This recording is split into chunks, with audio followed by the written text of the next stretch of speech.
Hello. तो આગળના લેક્ચરમાં આપણે સમજ્યા કે પ્રક્રિયાનો દર કોને કહેવાય, પ્રક્રિયાના દરને વ્યાખ્યાયિત કેવી રીતે કરી શકાય, એની ગણતરી કેવી રીતે થાય, સરેરાશ પ્રક્રિયા વેગ, તાક્ષણિક પ્રક્રિયા વેગ, આના આધારે કેટલાક ગ્રાફિકલી અને કેટલાક સામાન્ય દાખલા હતા એની આપણે ચર્ચા કરી હતી. પ્લસ ચેપ્ટરના અંદર કયા કયા પોઈન્ટ સમજવાના છે એનું બેઝિક ઇન્ટ્રોડક્શન આપણે પહેલા લેક્ચરમાં જોઈ લીધું હતું. હવે આ લેક્ચરમાં આપણે સમજવાનું છે પ્રક્રિયાના અંદર બનવાનો દર, વિઘટનનો દર, એના ઉપરથી ગાણિતિક રીતે પ્રક્રિયાનો દર કોને કહેવાય, એની ગણતરી કેવી રીતે થાય, અને વાયુમય પ્રક્રિયાઓમાં પ્રક્રિયાનો દર. આ 3 પોઈન્ટ આપણે આજના લેક્ચરમાં સમજવાના છે. અને આ 3 પોઈન્ટ ઉપરથી જેટલા પણ પ્રીવિયસ એક્ઝામ્સના અંદર પ્રશ્નો આવી ગયેલા છે બધા પ્રશ્નોની ચર્ચા કરવાની છે. જેઈ મીન્સ હોય, નીટ હોય, AI-EEE હોય, એઇમ્સ હોય કે નીટ PMT હોય, આ બધી પરીક્ષામાં આ 3 પોઈન્ટના ઉપરથી જેટલા પણ પ્રશ્નો આવી ગયેલા છે બધા તમે આ જ લેક્ચરમાં જોવાના છો. તો એકદમ આજુબાજુ કોઈ જ અવાજ ના થતો હોય એવી જગ્યાએ બેસી જાઓ, કમ્પ્લીટ કોન્સન્ટ્રેટ કરીને આખું લેક્ચર પરફેક્ટ રીતે જુઓ અને પ્રશ્નો પહેલાં સમજો અને પછી જાતે સોલ્વ કરો. ઓકે, તો ચલો આવો, આપણો પહેલો પોઈન્ટ છે આજનો બનવાનો દર અને વિઘટનનો દર. હવે જુઓ, એક પ્રક્રિયા આપણે ધ્યાનમાં લઈએ.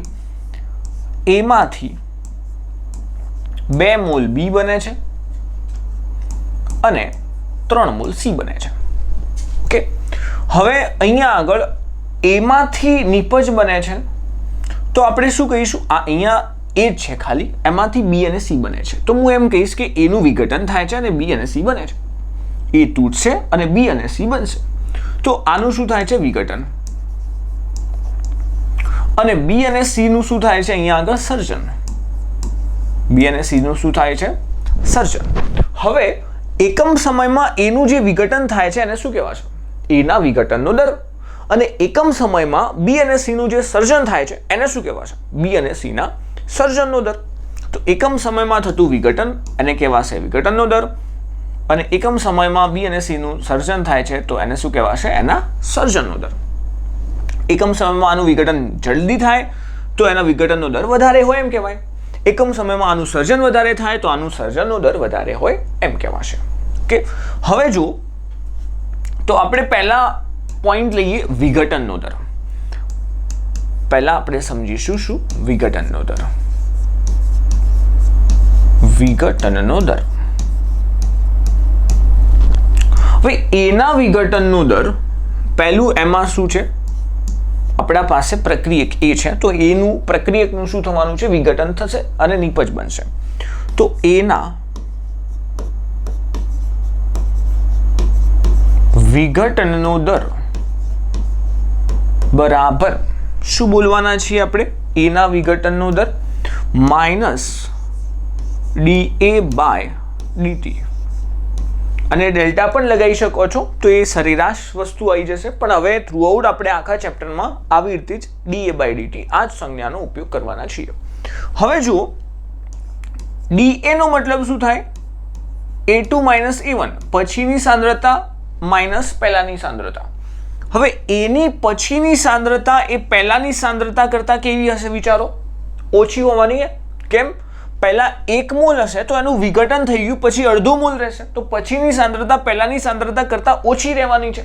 મતલબ કે અહીંયા આગળ A2 એ A1 કરતા નાના રહેશે, આ નાના રહેશે, A1 મોટા રહેશે. તો આનો આખાનો આન્સર કેવો આવવાનો, બોલો, નેગેટિવ આવવાનો છે. આનો જવાબ નેગેટિવ આવશે તો ધ્યાન રાખજો, અહીંયા આગળ આનો જવાબ ઋણ આવશે તો ઉપર ઋણ છે, નીચે પોઝિટિવ. તો વિઘટનનો દર શેમાં આવે, માઇનસમાં આવે. હવે એ જો કે વિઘટન કે પ્રક્રિયાનો વેગ માઇનસમાં હોય નહીં, તો એટલા માટે એ માઇનસમાં જવાબ ના આવે એટલે મેં ઓલરેડી શું કરી દીધું છે, આગળ માઇનસ મૂકી દીધું. કે આગળ માઇનસ મૂકી દીધું. હવે અહીંયા DA નો જે આન્સર આવશે માઇનસમાં જ આવશે ને માઇનસ માઇનસ પ્લસ થઈ જવાનું છે. તો જવાબ મારો શેમાં આવશે, પ્લસમાં આવશે. હવે આ જ વસ્તુને સામાન્ય રીતે ઇઝીલી જસ્ટિફાઈ કરવા માટે આપણે શું બોલીએ છીએ કે આ માઇનસ શેના કારણે શેનું મૂકીએ છીએ કે એની સાંદ્રતા ઘટી રહી છે એટલા માટે અહીંયા આપણે માઇનસ મૂકી રહીએ છીએ. પણ મેં તમને સમજાવ્યું માઇનસ કેમ મૂકીએ છીએ, કેમ કે આ માઇનસ આવશે આનો જવાબ અને માઇનસ માઇનસ પ્લસ થઈ જાય એટલે ઓલ ઓવર જવાબ તમારો પ્લસમાં આવે એટલે આપણે અહીંયા માઇનસ મૂકીએ છીએ. પણ એને બરોબર રીતે બોલવા માટે, એને જસ્ટિફાઈ કરવા માટે આપણે શું લખીશું અહીંયા આગળ કે એની સાંદ્રતા અહીંયા આગળ ઘટે છે ને, એટલે આપણે અહીંયા આગળ માઇનસ મૂકીએ છીએ. પણ મનમાં ધ્યાન રાખવાનું કે માઇનસ આપણે કેમ મૂકીએ છીએ. ઓકે, ચલો, તો એના વિઘટનનો દર કેવી રીતે લખાય? -dA/dt તમને સમજાઈ ગયું. હવે બીના સર્જનનો દર અને સીના પણ સર્જનનો દર, તો અહીંયા આગળ બીના સર્જનનો દર, પ્રક્રિયા કઈ હતી આપણા પાસે? તો પ્રક્રિયા કંઈક આવી છે, એમાંથી બને છે 2B + 3C. તો અહીંયા આગળ એના પછીનો બીજા નંબરનો પોઈન્ટ છે આપણો વિઘટનના દર પછી સર્જનનો દર. શું આવશે? સર્જનનો દર. તો કોના સર્જનના દરની વાત કરવાની છે? બીના સર્જનના દરની. તો અહીંયા આગળ પહેલો પોઈન્ટ બીના સર્જનનો દર. તો બીના સર્જનનો દર શું આવશે અહીંયા આગળ? dB/dt. નોર્મલ શું આવશે? dB/dt. હવે અહીંયા જુઓ, બીની સાંદ્રતા પહેલા ઓછી હશે અને એમાંથી બી બને છે, તો પછીની સાંદ્રતા વધારે હશે. અહીંયા B2 - B1 કરશો ને તમે, તો પછીની સાંદ્રતા એ પહેલાની સાંદ્રતા કરતા વધારે આવશે. મતલબ કે આનો જે તફાવત છે ને, એ ઓલરેડી પોઝિટિવ જ આવવાનો છે. તો હું આગળ પ્લસ માઇનસ કોઈ ઉમેરીશ નહીં, જવાબ પ્લસમાં જ આવશે. સમજ્યા? તો અહીંયા dB/dt આવશે, મતલબ જવાબ શેમાં આવશે? પ્લસમાં. અને આને જસ્ટિફાઈ કરવા માટે આપણે એમ બોલીશું કે જવાબ પ્લસમાં આવે છે, એનો મતલબ કે બીની સાંદ્રતા વધી ગઈ છે. શું બોલીશું? બીની સાંદ્રતા વધે છે. ઓકે, ચાલો, આના પછી સીના સર્જનનો દર શું આવશે? સીના સર્જનનો દર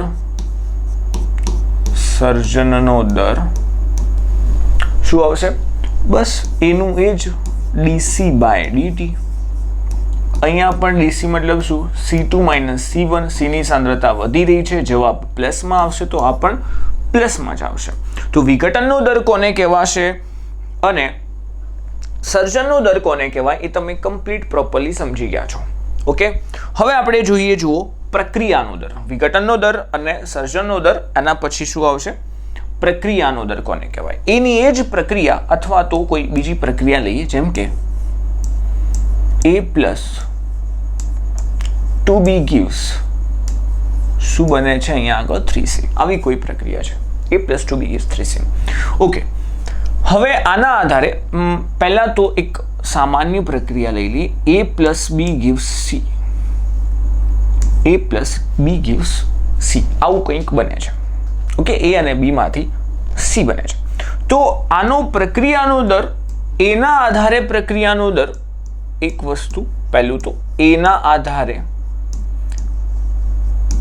અહીંયા આગળ જુઓ, હું એના આધારે પણ પ્રક્રિયાનો દર બોલી શકું, બીના આધારે પણ પ્રક્રિયાનો દર બોલી શકું અને સીના આધારે પણ પ્રક્રિયાનો દર બોલી શકું. એના આધારે કેવી રીતે? એની સાંદ્રતા ઘટી રહી છે, બીની પણ સાંદ્રતા ઘટી રહી છે, સીની સાંદ્રતા વધી રહી છે. તો એની સાંદ્રતા જેટલી ઝડપથી ઘટશે એટલી પ્રક્રિયા ઝડપથી થશે, તો એના આધારે પણ હું પ્રક્રિયાનો દર બોલી શકું. બીની પણ સાંદ્રતા જેટલી ઝડપથી ઘટશે એટલી પ્રક્રિયા ઝડપથી થશે, તો બીના આધારે પણ પ્રક્રિયાનો વેગ બોલી શકું. અને સીની સાંદ્રતા જેટલી ઝડપથી વધી રહી છે એટલો પ્રક્રિયાનો વેગ વધારે છે, એમ પણ બોલી શકું. તો હું A, B અને C ત્રણ પ્રક્રિયક અને નિપજોના આધારે એ રેટ ઓફ રિએક્શનને હું અહીંયા વ્યાખ્યાયિત કરી શકું છું. તો એના આધારે પ્રક્રિયા વેગ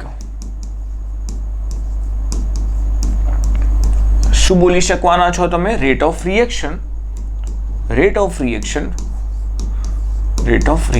બરાબર એની સાંદ્રતા શું થઈ રહી છે? ઘટી રહી છે ને, તો -dA/dt. બીજું જુઓ, બીના આધારે રેટ ઓફ રિએક્શન, બીના આધારે પ્રક્રિયા વેગ બોલવો હોય મારે, તો બીની પણ સાંદ્રતા શું થઈ રહી છે? ઘટી રહી છે. તો અહીંયા એના આધારે રેટ ઓફ રિએક્શન એટલે કે પ્રક્રિયા વેગ માઇનસ શું થશે? dB/dt. અને સીની સાંદ્રતા વધી રહી છે ત્રીજા નંબરમાં સીના આધારે પ્રક્રિયા વેગ, સીના આધારે પ્રક્રિયા વેગ શું બોલાશે? Rate of reaction is equal to minus DC by DT. Okay, તો જનરલ પ્રક્રિયા વેગ હું બોલવા જાઉં, આખો જનરલ રેટ ઓફ રિએક્શન બરાબર એના આધારે કેટલો હતો? Minus DA by DT. બીના આધારે કેટલો હતો rate of reaction? Minus DB by સીના આધારે છે ને માઇનસ નહીં આવે, પ્લસ આવશે, ધ્યાન રાખજો, કેમ કે એની સાંદ્રતા વધી રહી છે. બીના આધારે કેટલો આવશે? Minus DB by DT. અને સીના આધારે કેટલો આવશે? DC by DT. ઓકે, હવે જુઓ, ત્રણે ત્રણ પ્રક્રિયા તો એક જ છે, તો એના આધારે પ્રક્રિયાનો વેગ બોલો કે બીના આધારે પ્રક્રિયાનો વેગ બોલો કે સીના આધારે પ્રક્રિયાનો વેગ બોલો, પ્રક્રિયાનો વેગ તો કેવો હોય? સરખું હોય. સીધી વસ્તુ છે, એક જ પ્રક્રિયા છે તો એ એક જ વેગથી થશે. એના આધારે બોલવાનો વેગ કે બીના આધારે બોલો કે સીના આધારે બોલો, પ્રક્રિયા તો એક જ વેગથી થવાની છે ને ભાઈ. તો અહીંયા આગળ ડીએ બાય ડીટી એના આધારે પ્રક્રિયાનો વેગ, ડીવી બાય ડીટી બીના આધારે પ્રક્રિયાનો વેગ અને ડીસી બાય ડીટી સીના આધારે પ્રક્રિયાનો વેગ કેવો થવાનો છે? સમાન થશે. તો આ વસ્તુ તમારે ધ્યાન રાખવાનું. તો પ્રક્રિયાનો વેગ તમે આવી રીતે બોલી શકો છો, પણ અહીંયા ધ્યાન રાખો કે આ એવી પ્રક્રિયા હતી જેમાં સહગુણકો એક હતા. એવી પ્રક્રિયા છે કે જેમાં સહગુણકો શું છે? બધામાં 1 છે. સમજ્યા? હવે આપણે એવી પ્રક્રિયા લઈએ છીએ કે જેમાં સહગુણકો એક નથી. જેમ કે મારા પાસે પ્રક્રિયા છે, A માંથી A plus 2B gives 3C. આવી પ્રક્રિયા છે. હવે હું અહીંયા એના આધારે પ્રક્રિયાનો વેગ બોલું છું.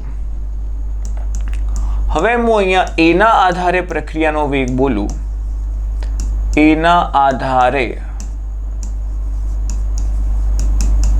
પ્રક્રિયા વેગ શું થાય? Minus DA by DT. Okay, એના પછી બીના આધારે પ્રક્રિયાનો વેગ બોલો તમે. બીના આધારે પ્રક્રિયાનો વેગ,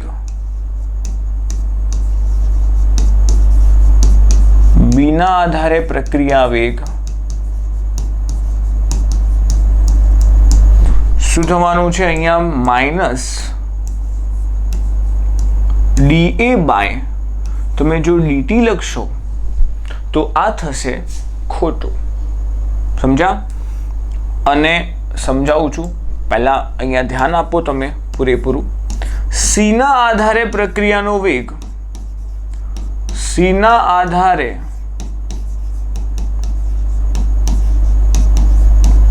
પ્રક્રિયા વેગ તમે બોલશો પ્લસ ડીસી બાય ડીટી. તો અહીંયા ધ્યાન રાખો કે આ વસ્તુ અને આ વસ્તુ અહીંયા આગળ ખોટું છે, એકદમલી રોંગ. ઓકે, કેમ? તો આને જો કરેક્ટ કરવું હોય, સાચું કરવું હોય આને, તો તમારે અહીંયા આગળ સહગુણકોને, આના સહગુણકોને નીચે એડ કરવા પડે તો જ આ સાચું બને. આનો સહગુણક પ્રક્રિયાના વેગમાં નીચે ભાગાકારમાં મૂકવો પડે તો જ આ સાચું બને. અહીંયા પણ આનો સહગુણક 1 છે ને, તો નીચે અહીંયા 1 તો ઓલરેડી 1 તો છે જ, તો એ સાચું જ કહી શકાય. પણ મારે અહીંયા આગળ સહગુણકને અહીંયાથી ભાગવું પડે. તો અહીંયા તમારે ધ્યાન રાખવાનું કે હવે જુઓ, એક વસ્તુ વિચારો કે આ શું હતું? A નો વિઘટનનો દર. આ શું હતું આપણા પાસે? C નો વિઘટનનો દર, C નો બનવાનો દર. આ શું છે? સોરી, A નો નહીં, B નો વિઘટનનો દર. આ શું છે આપણા પાસે? A નો વિઘટનનો દર, આ B નો વિઘટનનો દર, આ C નો બનવાનો દર. તો વિઘટનનો દર અથવા તો બનવાના દરમાં હું સહગુણક વડે ભાગી દઉં એમને, તો મને મળી જશે રેટ ઓફ રિએક્શન. આવી રીતે હું એને વ્યાખ્યાયિત કરી શકું. બીજી રીતે સમજ્યા? વિઘટનના દર અથવા તો બનવાના દરને હું સહગુણક વડે ભાગી દઉં છું તો મને શું મળશે? પ્રક્રિયાનો વેગ, રેટ ઓફ રિએક્શન મળી શકે છે. તો વિઘટનનો દર, વિઘટનના દર કે પ્રક્રિયાના દરને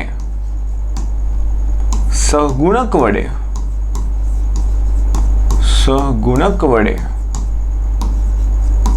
ભાગતા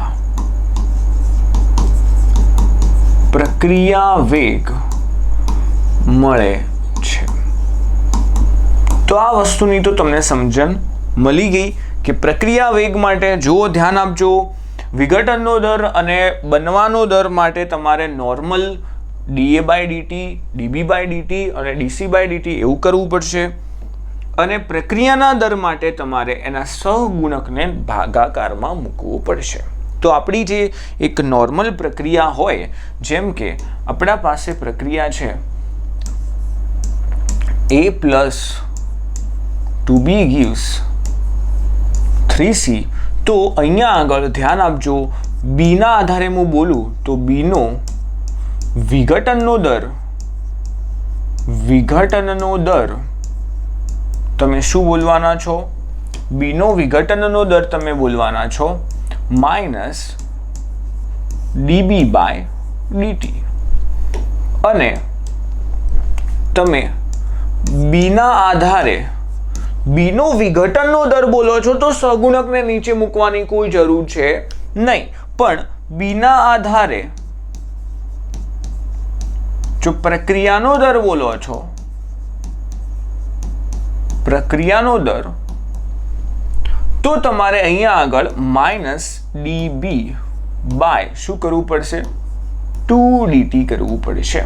એટલે કે જે વિઘટનનો દર છે એને સહગુણક વડે ભાગવું પડશે, સહગુણક વડે ભાગવું પડશે, ત્યારે તમને મળશે આનો પ્રક્રિયાનો દર. સમજી ગયા છો એકદમ? હવે તમને થાય કે આવું કેમ છે? વિઘટનનો દર તો સમજાઈ ગયું કે એકમ સમયમાં બીનું જે વિઘટન થાય છે અથવા તો એનું વિઘટન થાય ને કહેવાય વિઘટનનો દર. તો પ્રક્રિયાના દર માટે આ નવું કેમ, આ સહગુણક વડે કેમ ભાગીએ છીએ આપણે? જો એનું પણ કારણ છે, આપું છું, તમે અહીંયા સમજો. તો આપણે અહીંયા એક પ્રક્રિયા લઈશું, A + any age A + 2B gives 3C. હવે જો એના આધારે પ્રક્રિયાનો વેગ, અહીંયા આગળ પહેલા તો એક વસ્તુ સમજો કે t બરાબર 0 સમય પર એની સાંદ્રતા છે A, બીની સાંદ્રતા છે B, સીની સાંદ્રતા, કેમ કે હાલ નિપજમાં રૂપાંતર થયું જ નથી t બરાબર 0 સમય પર, તો સીની સાંદ્રતા હું બોલી લઉં છું 0. સમજ્યા? તો આની સાંદ્રતા કેટલી હશે? 0. બરોબર, આટલી વસ્તુ. હવે જો t બરાબર t સમય પર એમાંથી x મોલ શેમાં રૂપાંતર પામે છે? નિપજમાં. એમાંથી x મોલનું શેમાં રૂપાંતર થશે? નિપજમાં. તો અહીંયા આગળ t બરાબર t સમય પર એના કેટલા મોલ રહેશે? તો x મોલ જતા રહ્યા ને, તો a - x ત્યાં આગળ રહેશે. હવે એમાંથી 1 મોલ જાય છે તો b માંથી કેટલા મોલ જાય? 2. તો એમાંથી x મોલ જાય છે નિપજમાં, તો b માંથી કેટલા મોલ જાય? તો 2x મોલ જશે ને. તો b ના કેટલા મોલ રહેશે? તો 2x જતા રહેવાના છે ને, તો રહેવાના કેટલા? b - 2x. ધ્યાન આપજો, a ના x મોલ જાય છે એમ મેં ધાર્યું છે, તો અહીંયા કેટલા રહેશે? a - x. b ના એના x મોલ જાય, એના 1 મોલ જાય તો b ના 2 મોલ નિપજમાં રૂપાંતર થાય છે. a ના 1 મોલ, b ના 2 મોલ બનીને ભેગા થઈને શું બનશે તમને? નિપજ c ના 3 મોલ. તો આના x મોલ જાય તો આના 2 મોલ જાય, તો અહીંયા આગળ કેટલું રહેશે? a - x. અહીંયા કેટલું રહેશે? b - 2x. આ કેટલું બનશે? તો x મોલ થી કેટલા મોલ બને છે? 3. 1 મોલ થી 3 મોલ બને છે, તો x મોલ થી કેટલા મોલ બનશે? 3x mall.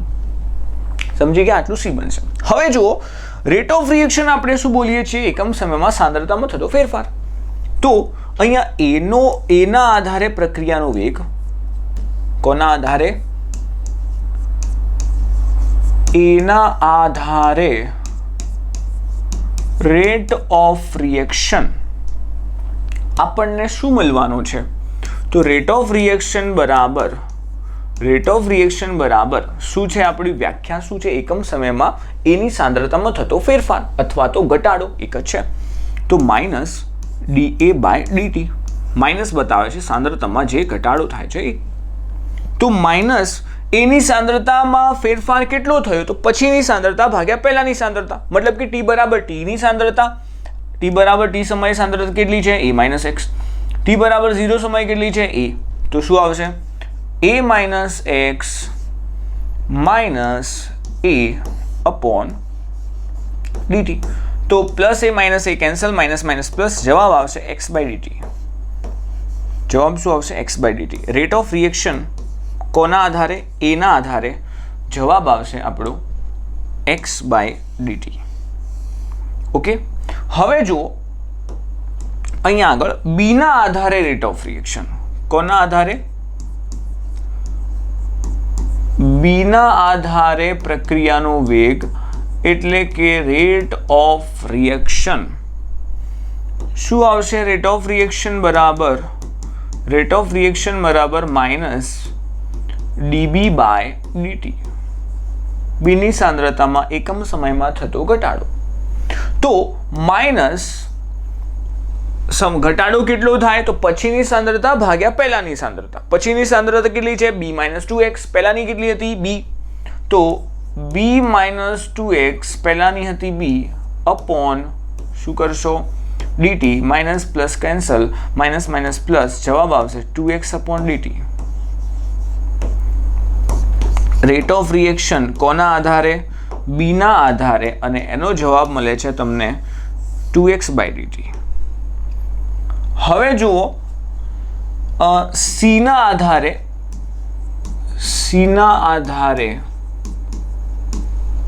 Rate of reaction, પ્રક્રિયાનો વેગ. c ના આધારે પ્રક્રિયાનો વેગ શું થશે? તો રેટ ઓફ રિએક્શન અહીંયા આગળ c ની સાંદ્રતામાં થતો વધારો dc/dt. ચલો પછીની સાંદ્રતા કેટલી છે? 3x. પહેલાની કેટલી હતી? 0. તો 3x - 0/dt. તો આનું રેટ ઓફ રિએક્શન તમને શું મળે છે? 3x/dt મળે છે. કેટલું મળે છે? 3x/dt. હવે તમે એક વસ્તુ સમજો કે એના પ્રક્રિયા તો એક જ છે. તો a ના આધારે પ્રક્રિયાનો વેગ બોલો કે b ના આધારે પ્રક્રિયાનો વેગ બોલો કે c ના આધારે પ્રક્રિયાનો વેગ બોલો, તો સમાન આવવાનો ને ભાઈ. અહીંયા આગળ તમે શું લાયા કે a ના આધારે પ્રક્રિયાનો વેગ x/dt, b ના આધારે પ્રક્રિયાનો વેગ 2x/dt. હું તમને અહીંયા એ સમજાવું છું કે સહગુણકોને કેમ ભાગવા પડે. આપણો પ્રોબ્લેમ આવ્યો તો અહીંયા આગળ સમજો કે અહીંયા આગળ સહગુણકોને ભાગો તો જ બરોબર રાઈટ જવાબ આવે છે. આનું કારણ શું? તો આપણે પ્રોપર વેગ મતલબ શું? એકમ સમયમાં સાંદ્રતામાં થતો ફેરફાર. તો બસ સાંદ્રતા આ પ્રમાણે હતી, આ જ મેં કર્યું છે. જો સહગુણકોથી નથી ભાગતા તો પ્રોબ્લેમ આવે છે કે a ના આધારે પ્રક્રિયાનો વેગ આપણને x/dt મળે છે, b ના આધારે 2x/dt ને c ના આધારે 3x/dt મળે છે. તો અહીંયા આગળ પ્રક્રિયા એક જ છે, તો દરેકના આધારે મળતો પ્રક્રિયાનો વેગ પણ આપણને સમાન જ મળતો હોવો જોઈએ. જો કે અહીંયા એવું થતું નથી. ત્રણેના આધારે પ્રક્રિયાનો વેગ અલગ અલગ છે. તો હવે હું અહીંયા એવો તો કેવો ચેન્જ કરું કે ત્રણના આધારે પ્રક્રિયાનો વેગ જે મળે છે એ સરખો થઈ જાય.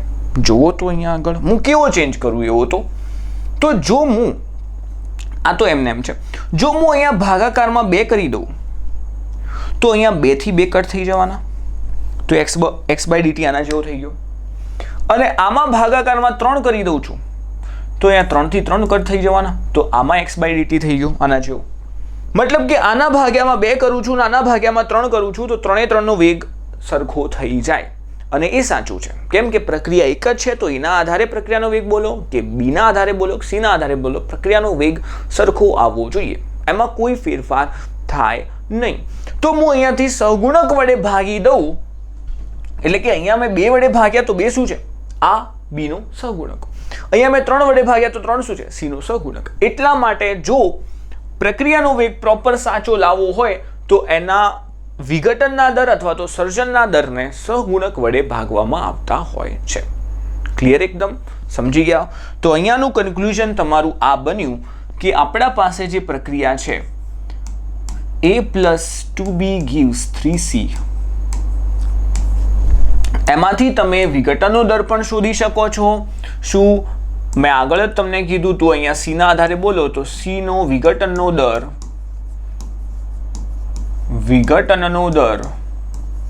અહીંયા આગળ ડાયરેક્ટ લખો. ચલો કે અહીંયા તમને જો આવું લખેલું હોય કે -db/dt અને -dc/dt -da/dt, તો આ વસ્તુને તમારે શું સમજવાનું? આ શું છે? b નો વિઘટનનો દર, b નો શું છે? વિઘટનનો દર છે. અહીંયા આગળ નીચે કોઈ સહગુણક ના હોય ને તો આ શું છે તમારે સમજવાનું? આને c નો વિઘટનનો દર અને આ શું છે? સોરી, c નો વિઘટનનો દર ના આવે, c નો સર્જનનો દર અને આ શું છે? a નો, તો આ પણ પ્લસ આવશે, હા સોરી, a નો વિઘટનનો દર. સમજી ગયા? અને અહીંયા આગળ જ તમને આવું લખેલું હોય કે કેવું જુઓ, -da/dt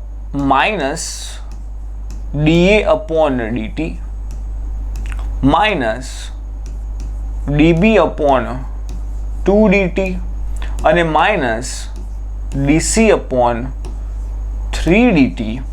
જો આવું લખેલું હોય તો તમારે સમજવાનું કે આ શું આપેલું છે? c ના આધારે પ્રક્રિયાનો દર, રેટ ઓફ રિએક્શન. આ શું છે? b ના આધારે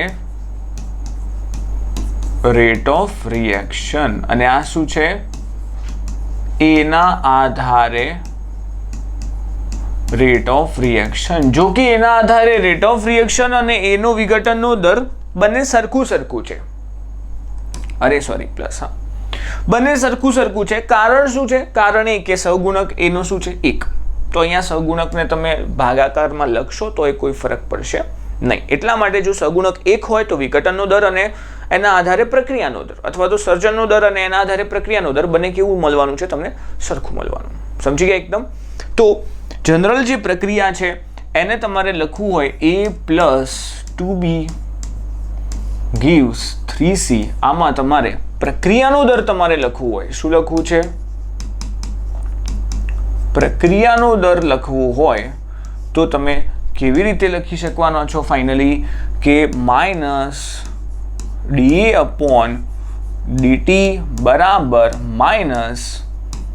-db/2dt +dc/3dt. આ છે પ્રક્રિયાનો દર. સમજ્યા? અને -da/dt -db/dt અને +dc/dt એ તમે બોલવાનો છો વિઘટનનો દર. તો કેમ સહગુણક વડે ભાગીએ છીએ એ બધી વસ્તુની ચર્ચા આપણે કરી દીધી. વિઘટનનો દર કોને કહેવાય? સર્જનનો દર કોને કહેવાય? પ્રક્રિયાનો દર કોને કહેવાય? સહગુણક વડે કેમ ભાગવામાં આવે છે? બધી વસ્તુ તમને ક્લિયર અહીંયાથી સમજણ પડી ગઈ હશે. ઓકે, હવે આપણે જોવાનું છે આમના ઉપરથી કેટલાક પ્રશ્નો. તો એ કેટલાક પ્રશ્નો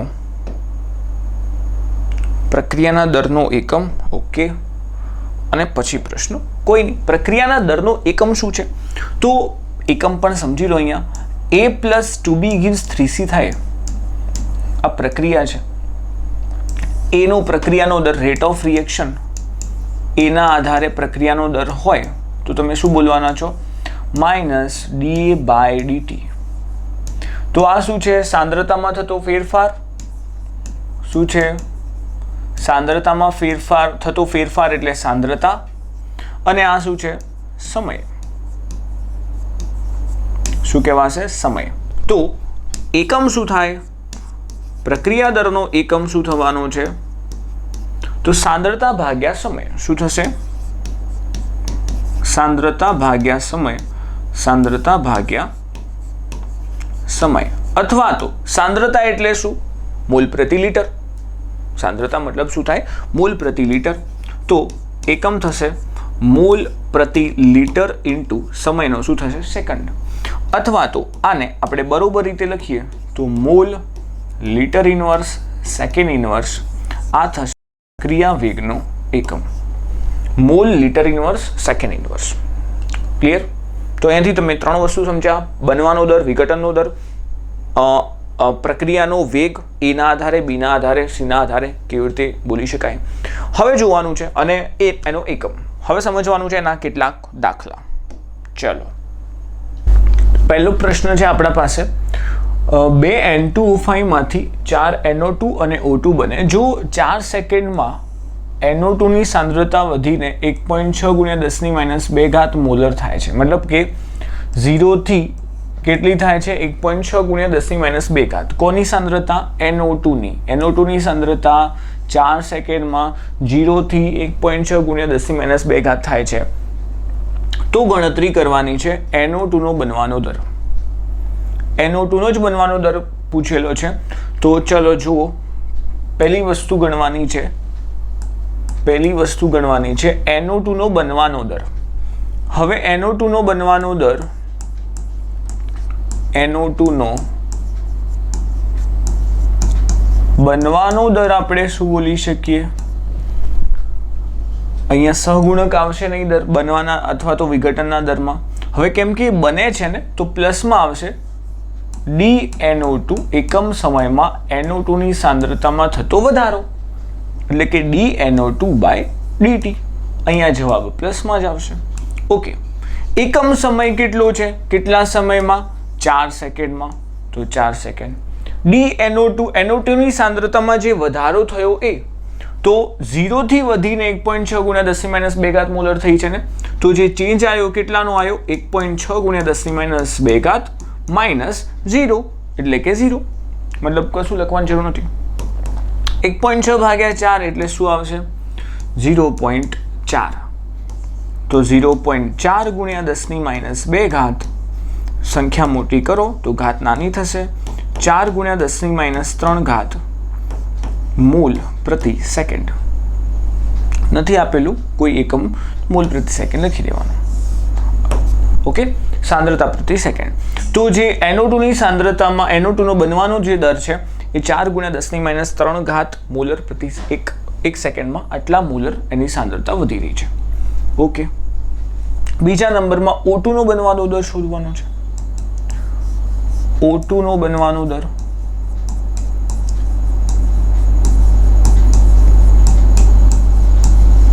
તો આના બરાબર આપણે શું બોલી શકીએ? આ રહ્યો O2. હવે જુઓ, આનો હવે મને ઓક્સિજનની સાંદ્રતા ક્યાંથી ક્યાં સુધી વધી રહી છે એ તો આપ્યું નથી. તો હવે હું આપણે આગળ સમજ્યા કે બંનેના આધારે, ઓક્સિજનના આધારે પ્રક્રિયાનો વેગ બોલો કે NO2 ના આધારે પ્રક્રિયાનો વેગ બોલો કે N2O5 ના આધારે પ્રક્રિયાનો વેગ બોલો, પ્રક્રિયાનો વેગ બદલાશે નહીં. કોઈ પણના આધારે તમે બોલો છો. હા, એનો બનવાનો દર, વિઘટનનો દર બદલાઈ શકે, એ ત્રણે ત્રણના અલગ હોય, પણ પ્રક્રિયાનો વેગ અલગ હોવાનો નથી. તો હું NO2 જે વસ્તુ મને આપેલી છે, NO2 નો બનવાનો દર મને ખબર છે, તો હું NO2 ના આધારે પ્રક્રિયાનો વેગ અને O2 ના આધારે પ્રક્રિયાનો વેગ એ બંને સરખાઈ શકું? હા, કેમ કે બંને સરખા હોય. હવે મેં કેમ NO2 નો જ પ્રક્રિયાનો વેગ સરખાયો O2 સાથે? કેમ કે એની કેટલીક માહિતી મને આપેલી છે. ઓકે, તો જો NO2 ના આધારે પ્રક્રિયાનો વેગ શું થવાનો છે? બને છે ને NO2, તો dNO2 બાય પ્રક્રિયાના વેગ માટે સહગુણકને ભાગવા પડશે 4dt. એનો જે બનવાનો દર છે એને આપણે શેના વડે ભાગવા પડે? સહગુણક વડે. તો dNO2/4dt બરાબર ઓક્સિજનનો પ્રક્રિયાનો દર, ઓક્સિજનના આધારે પ્રક્રિયાનો દર શું થશે? dO2/dt. એનો સહગુણક એક જ છે. ઓકે, જુઓ, હવે ઓક્સિજનનો બનવાનો દર મારે શોધવાનો છે. મતલબ કે આ વસ્તુ મારે શોધવાનું છે. તો આની કોઈ કિંમત તમને ખબર ખરી? હા, dNO2/dt છે એટલું વસ્તુ મને ખબર છે. NO2 નો બનવાનો દર, dNO2/dt મતલબ શું? NO2 નો બનવાનો દર એ તમને ખબર છે કેટલી 4 ગુણ્યા 10⁻³ ભાગ્યા 4 તો છે જ બરાબર dO2/dt અને આ શું છે dO2/dt સહગુણક એક જ છે એમ આપણે આને શું બોલી શકીએ O2 નો બનવાનો દર અથવા તો O2 ના આધારે પ્રક્રિયાનો વેગ પણ બોલી શકો ઓકે તો શું થશે 4 અહીંયા આગળ કટ તો dO2/dt તમને O2 ના બનવાનો દર પૂછેલો છે dO2/dt બરાબર શું આવશે 1 ગુણ્યા 10⁻³ બનવાનો દર પણ આટલો જ થાય અને આના આધારે તમને ખબર પડી ગઈ હશે કેમ કે O2 ઓક્સિજન આગળ સહગુણક એક જ છે તો આના આધારે પ્રક્રિયાનો વેગ પણ કેટલો થશે એટલો જ થશે સમજ્યા O2 ના આધારે પ્રક્રિયાનો વેગ ઓકે આગળ જો N2O5 ના વિયોજનનો દર પૂછ્યો છે ઓકે ત્રીજા નંબરમાં મને પૂછેલું N2O5 ના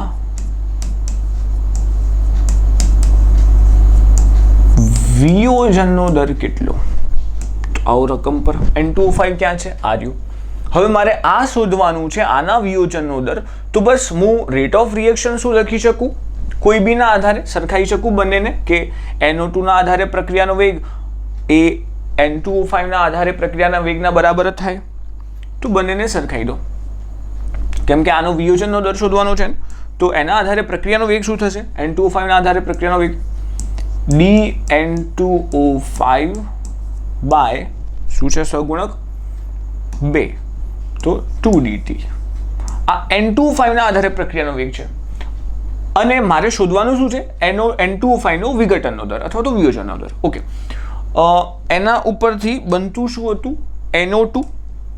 NO2 ના આધારે રેટ ઓફ રિએક્શન શું બોલી શકો તમે એનો સહગુણક 4 છે તો 4dt હવે તમને થાય કે આવું કેમ કર્યું ભાઈ જો સિમ્પલ કે તમને આનો વિઘટનનો દર માંગેલો છે હવે હું બંનેમાંથી કોઈક વસ્તુ આપેલું શું છે મારા પાસે કે NO2 નો બનવાનો દર હું લઈ લીધો મેં ઓકે તો હું આ બંનેને સરખાવા હોય અને આની વેલ્યુ આપેલી છે એના ઉપરથી આની વેલ્યુ લાવી હોય તો હું શું સરખાઈ શકું તો રેટ ઓફ રિએક્શન સરખાઈ શકું વિઘટનનો દર અથવા તો બનવાનો દર સરખાઈ શકાય નહીં એ સરખા ના હોય રેટ ઓફ રિએક્શન સરખા હોય તો બસ મેં બંનેના રેટ ઓફ રિએક્શન સરખાઈ દીધા બંનેના પ્રક્રિયાના વેગ મેં સરખાઈ દીધા બંને કેવા થાય સરખા થાય ઓકે હવે મને જે વસ્તુ આપેલી છે એ કેટલી આપેલી dNO2/dt કેટલી આપેલી છે જુઓ 4 ગુણ્યા 10⁻³ અથવા તો તમને થોડી વધારે ખબર પડે તો જુઓ ઓક્સિજનના આધારે પ્રક્રિયાનો વેગ કેટલો થાય 1 ગુણ્યા 10⁻³ કેમ કે ઓક્સિજનનો સહગુણક શું છે 1 તો આનો જે અહીંયા જે લખેલું રહ્યું ને NO2 ના આધારે પ્રક્રિયાનો વેગ જ છે આખો એ પણ કેટલો થશે 1 ગુણ્યા 10⁻³ પણ ચલો આપણે આ રીતે જઈએ તો શું આવશે અહીંયા આગળ 4 ગુણ્યા 10⁻³ એમાં આવી જવાનો છે એટલો ભાગ્યા નીચે 4 રહી જશે ઓકે મારે તો જોઈએ છે શું ખાલી NO2 નો વિયોજનનો દર મતલબ કેટલી વસ્તુ જોઈએ છે તમને dNO2/dt જોઈએ છે તો dNO2/dt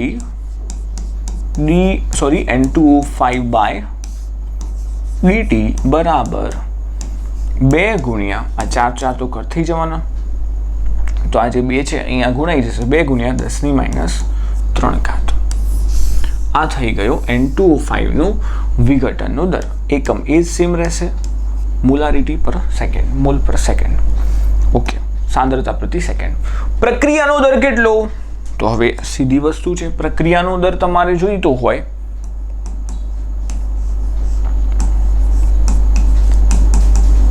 પ્રક્રિયાનો દર એટલે રેટ ઓફ રિએક્શન કોઈ બીના આધારે તમે લઈ શકો ચલો N2O5 ના આધારે જ લાવો તમે પ્રક્રિયાનો દર તો N2O5 ના આધારે પ્રક્રિયાનો દર શું થાય dN2O5 બાય શું આવશે 2dt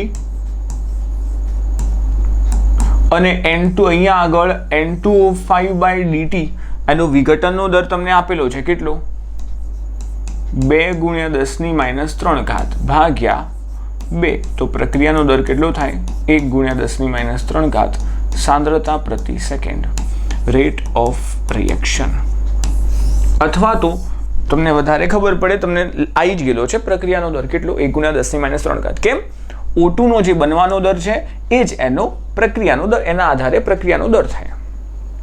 એટલા માટે કેમ કે ઓક્સિજનના આગળ જે મોલ આપેલા છે સહગુણક એ શું છે? 1. તો જો સહગુણક 1 હોય તો બનવાનો દર અથવા તો વિઘટનનો દર અથવા અને પ્રક્રિયાનો દર એ કેવો થાય? સરખો થાય. ઓકે, ચલો આગળ જોઈએ આપણે થોડુંક બીજો દાખલો. આપેલ પ્રક્રિયા માટે 5 થી 15 સેકન્ડ દરમિયાન પ્રક્રિયાનો વેગ શોધો. 5 થી 15 સેકન્ડ દરમિયાન પ્રક્રિયાનો વેગ શોધવાનો છે. હવે આપેલ પ્રક્રિયા એટલે ગ્રાફ તમને અહીંયા આપેલો નથી, હું ગ્રાફ તમને આપી દઉં છું. કંઈક આ પ્રમાણેનો છે. સાંદ્રતા વિરુદ્ધ સમયનો ગ્રાફ. સાંદ્રતા વિરુદ્ધ સમય. સમય છે અહીંયા 0 સેકન્ડ, 5 સેકન્ડ, 10 સેકન્ડ અને 15 સેકન્ડ. સાંદ્રતા છે 0.2, 0.4 અને 0.6. 5 થી 15 સેકન્ડ દરમિયાન પૂછેલું છે. ઓકે, તો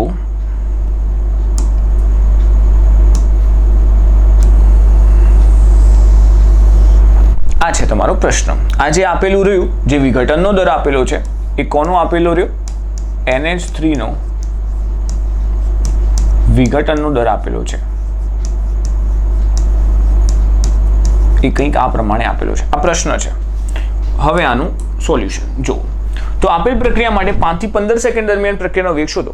5 થી 15 સેકન્ડ દરમિયાન તમારે પ્રક્રિયાનો વેગ શોધવાનો છે. ઓકે, ચલો મને વિઘટનનો દર કોનો આપેલો છે? NH3 નો ને. તો હું NH3 ના આધારે પ્રક્રિયાનો વેગ શોધીશ. એ તો તમને ખબર હશે કે NH3 ના આધારે શોધો કે નાઇટ્રોજનના આધારે શોધો કે હાઇડ્રોજનના આધારે શોધો, પ્રક્રિયાનો વેગ સરખો જ રહે, કેમ કે પ્રક્રિયા એક જ છે. તો રેટ ઓફ રિએક્શન બરાબર NH3 ના આધારે શું આવશે? માઇનસ dNH3 બાય કેટલા dt? 2 dt. ઓકે, NH3 ની સાંદ્રતામાં જે ફેરફાર થઈ રહ્યો છે એ કેટલો થાય છે? જુઓ, 5 થી 15 સેકન્ડ દરમિયાન 5 સેકન્ડે એની સાંદ્રતા હતી કંઈક 0.6. 15 સેકન્ડ પર એની સાંદ્રતા કંઈક થાય છે 0.2. તો જે ચેન્જ આવ્યો, પહેલા 0.6 હતી, પછી 0.2 થઈ, તો જે ચેન્જ આવ્યો કેટલાનો આવ્યો? માઇનસ 0.2. પછીની સાંદ્રતા 0.2, પહેલાની સાંદ્રતા 0.6 ભાગ્યા 2 dt. સમય કેટલો? 5 થી 15 ને. તો સમયનો જે ચેન્જ આવ્યો એ 10 સેકન્ડનો આવ્યો. તો માઇનસ 0.2, 0.6 શું આવશે? માઇનસ 0.4 ભાગ્યા 20, મતલબ કે 0.4/20. રેટ ઓફ રિએક્શન આપણા પાસે કેટલો આવે છે? 0.4 ભાગ્યા 20, એટલે આ પોઈન્ટને અહીંયાથી કટ કરી દઉં, ભાગાકારમાં શું લઈ જાઉં? 10. તો 4 × 25 0.2/10, એટલે આન્સર આવશે આપણો 0.02 સાંદ્રતા પ્રતિ સેકન્ડ. શેના માટેનું? આ દરમિયાન આ સેકન્ડે પ્રક્રિયાનો વેગ. પ્રક્રિયા આવી ગયું, બસ એ જ મેથડ હતી. ગ્રાફિકલ ઇક્વેશન આપેલું હતું કંઈક, મતલબ કે આપણને ગ્રાફ આપેલો હતો, એના ઉપરથી ખાલી ડેટા લેવાના હતા, બસ બીજું કંઈ નહોતું. એના પછી આગળ ક્વેશ્ચન 3 જી મેઇન 2016માં પૂછાઈ ગયેલું છે. જુઓ શું છે. H2O2 માંથી H2O અને 1/2 O2 બને છે. ઓકે, અને આપેલ પ્રક્રિયામાં 15 સેકન્ડમાં H2O2 ની સાંદ્રતા 0.5 થી 0.05 થાય તો પ્રક્રિયાનો વેગ ગણો. ઓકે, ગણી દઈએ. ચલો, સહેલો છે એકદમ. શું કહે છે આપણને? પ્રક્રિયાનો વેગ ગણવાનો છે ને. તો પ્રક્રિયાનો વેગ તમે H2O2 ના આધારે પણ ગણી શકો છો. અહીંયા આગળ પ્રક્રિયાનો વેગ તમે H2O ના આધારે ને O2 ના આધારે કોઈ પણ ના આધારે પ્રક્રિયાનો વેગ ગણી શકો. પણ તમે ગણો એ રીતે કે જેની કોઈક માહિતી આપેલી હોય. અહીંયા માહિતી કોની આપેલી છે?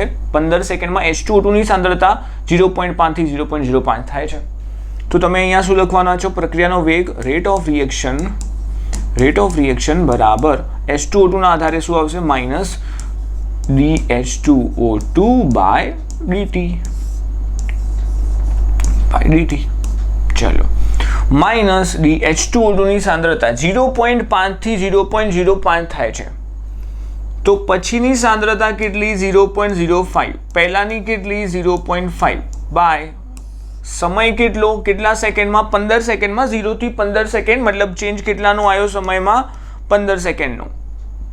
તો માઇનસ 0.05 માઇનસ 0.5 શું આવશે? અહીંયા આવશે 0.05 માઇનસ 0.5, તમારા પાસે 0.45. માઇનસના કે પ્લસના? માઇનસના, બરોબર.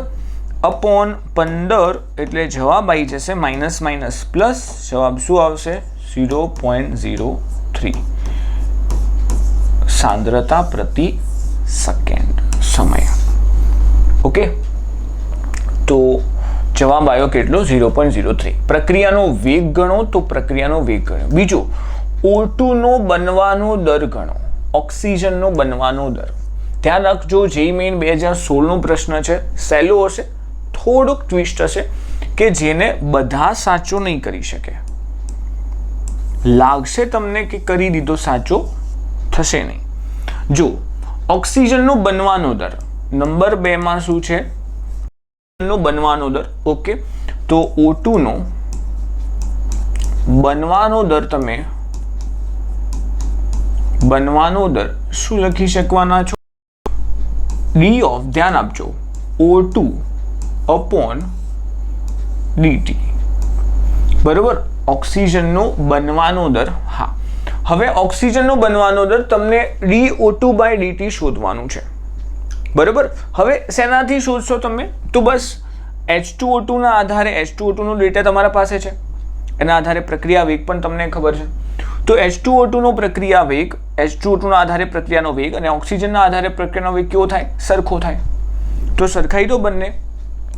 જો તમારે આ શોધવાનું છે તો dH2O2/dt ઇઝ ઇક્વલ ટુ શું થવાનું છે? ઓક્સિજનના આધારે પ્રક્રિયાનો વેગ. ઓક્સિજન, આનો સહગુણક તો કેટલો છે? 1 જ.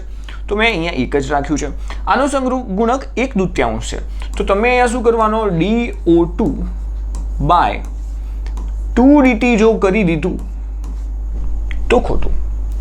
ધ્યાન રાખજો, અહીંયા 2 ઓક્સિજન નથી, જે વિઘટનનો દર અથવા તો સર્જનનો દર છે એના ભાગ્યામાં સહગુણક વડે એનો ભાગાકાર કરો ત્યારે તમને રેટ ઓફ રિએક્શન મળે છે.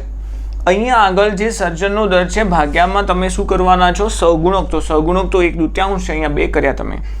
તો આ નાની ભૂલ તમે ખાલી કરતા નહીં, અહીંયા 1/2 કરશો ને તો ઉપર બગડો આવી જશે. ઉતાવળમાં આવી મિસ્ટેક થઈ જાય છે અને પ્રશ્ન તમે, હા, અને પાછો આનો પણ અહીંયા જે તમે નીચે બગડો કરશો ને એનો જવાબ પાછો ઓપ્શન 4 ઓપ્શનમાં હોવાનો જ છે. તમને બરોબર કોન્ફિડન્સથી તમે બોલવાના કે સાચો છે, પણ ખોટો પડશે. ઓકે, ચલો. તો તમારે શોધવાનું તો શું હતું? dO2/dt. માત્ર શું શોધવાનું છે? તમારે ઓક્સિજનનો બનવાનો દર, dO2/dt. તો બગડાને આ બાજુ લઈ દો. તો આની વેલ્યુ તમારા પાસે છે dH2/dt માઇનસ DH2/dt માઇનસ એનું છે કે એની સાંદ્રતા ઘટી રહી છે અને એ તમારા પાસે છે કેટલું? 0.03 ભાગ્યા બગડો નીચે લઈ દો ત્યારે તમને મળશે dO2/dt. ત્યારે તમને મળશે dO2/dt. તો અહીંયાથી 0.03/2 આન્સર આવશે આપણો 0.015. બરોબર, 30 જ છે, તમે 15 એમને મેં કરી શકો. તો dO2/dt તમને કેટલું મળે છે? 0.015 આન્સર છે. તો ઓક્સિજનનો બનવાનો દર પણ તમે ગણી શકો અને પ્રક્રિયાનો વેગ પણ આવી રીતે ગણી શકો. ઇઝી હતા, થોડુંક નાનું ટ્વિસ્ટ હોઈ શકે.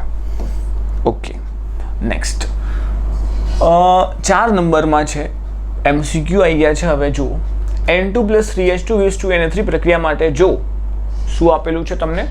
જો -dNH3/dt 2 × 10⁻⁴ મોલ પ્રતિ લિટર ઇન્ટુ સેકન્ડ હોય તો -dH2/dt નું મૂલ્ય કેટલું? હવે તમને એક આ વસ્તુ અને આ વસ્તુ વચ્ચે કંઈક પૂછેલું છે કે આનું મૂલ્ય NH3 ના આધારે -dH2/dt શું છે? NH3 નો તો સહગુણક 2 છે ને, તો માઇનસ ડી NH3/dt એ NH3 નો સર્જનનો દર છે, બનવાનો દર. અહીંયા માઇનસ ના હોય, ભૂલ કરેલી છે, પ્લસમાં. બરોબર, તો એનો NH3 નો સર્જનનો દર આપેલો છે. તો તમારે dH2/dt એટલે કે હાઇડ્રોજનનો વિઘટનનો દર શોધવાનો છે ટૂંકમાં. આના ઉપરથી તમને આટલું વિચારી શકો કે NH3 નો સર્જનનો દર તમને આપેલો છે, તો હાઇડ્રોજનનો વિઘટનનો દર શોધવાનો છે. ઓકે, તો તમારે બંનેને NH3 નું મૂલ્ય અને H2 નું સરખાવવું હોય તો તમે શું સરખાવી શકો? બંનેના આધારે રેટ ઓફ રિએક્શન, પ્રક્રિયાનો વેગ, કેમ કે પ્રક્રિયા એક જ છે, બંનેના આધારે પ્રક્રિયાનો વેગ કેવો થવાનો? સરખો થશે. તો અહીંયા આગળ હું બોલું તો માઇનસ dH2/dt બરાબર dNH3. ઓકે, સોરી, તમારે પ્રક્રિયાનો વેગ બોલવાનો છે ને, તો નીચે તગડો આવી જશે. માઇનસ dH2/3dt બરાબર dNH3/2dt. તમારે શોધવું શું છે? dH2/dt ને.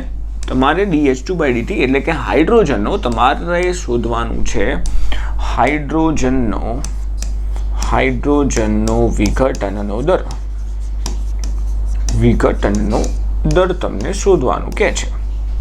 બરોબર, તો આ જે 3 છે એ તમે અહીંયા મૂકી દો, તમને મળી જશે હાઇડ્રોજનનો વિઘટનનો દર. અને કેમ કે એનું વિઘટન થઈ રહ્યું છે તો એટલા માટે આગળ ચિહ્ન શેનું છે?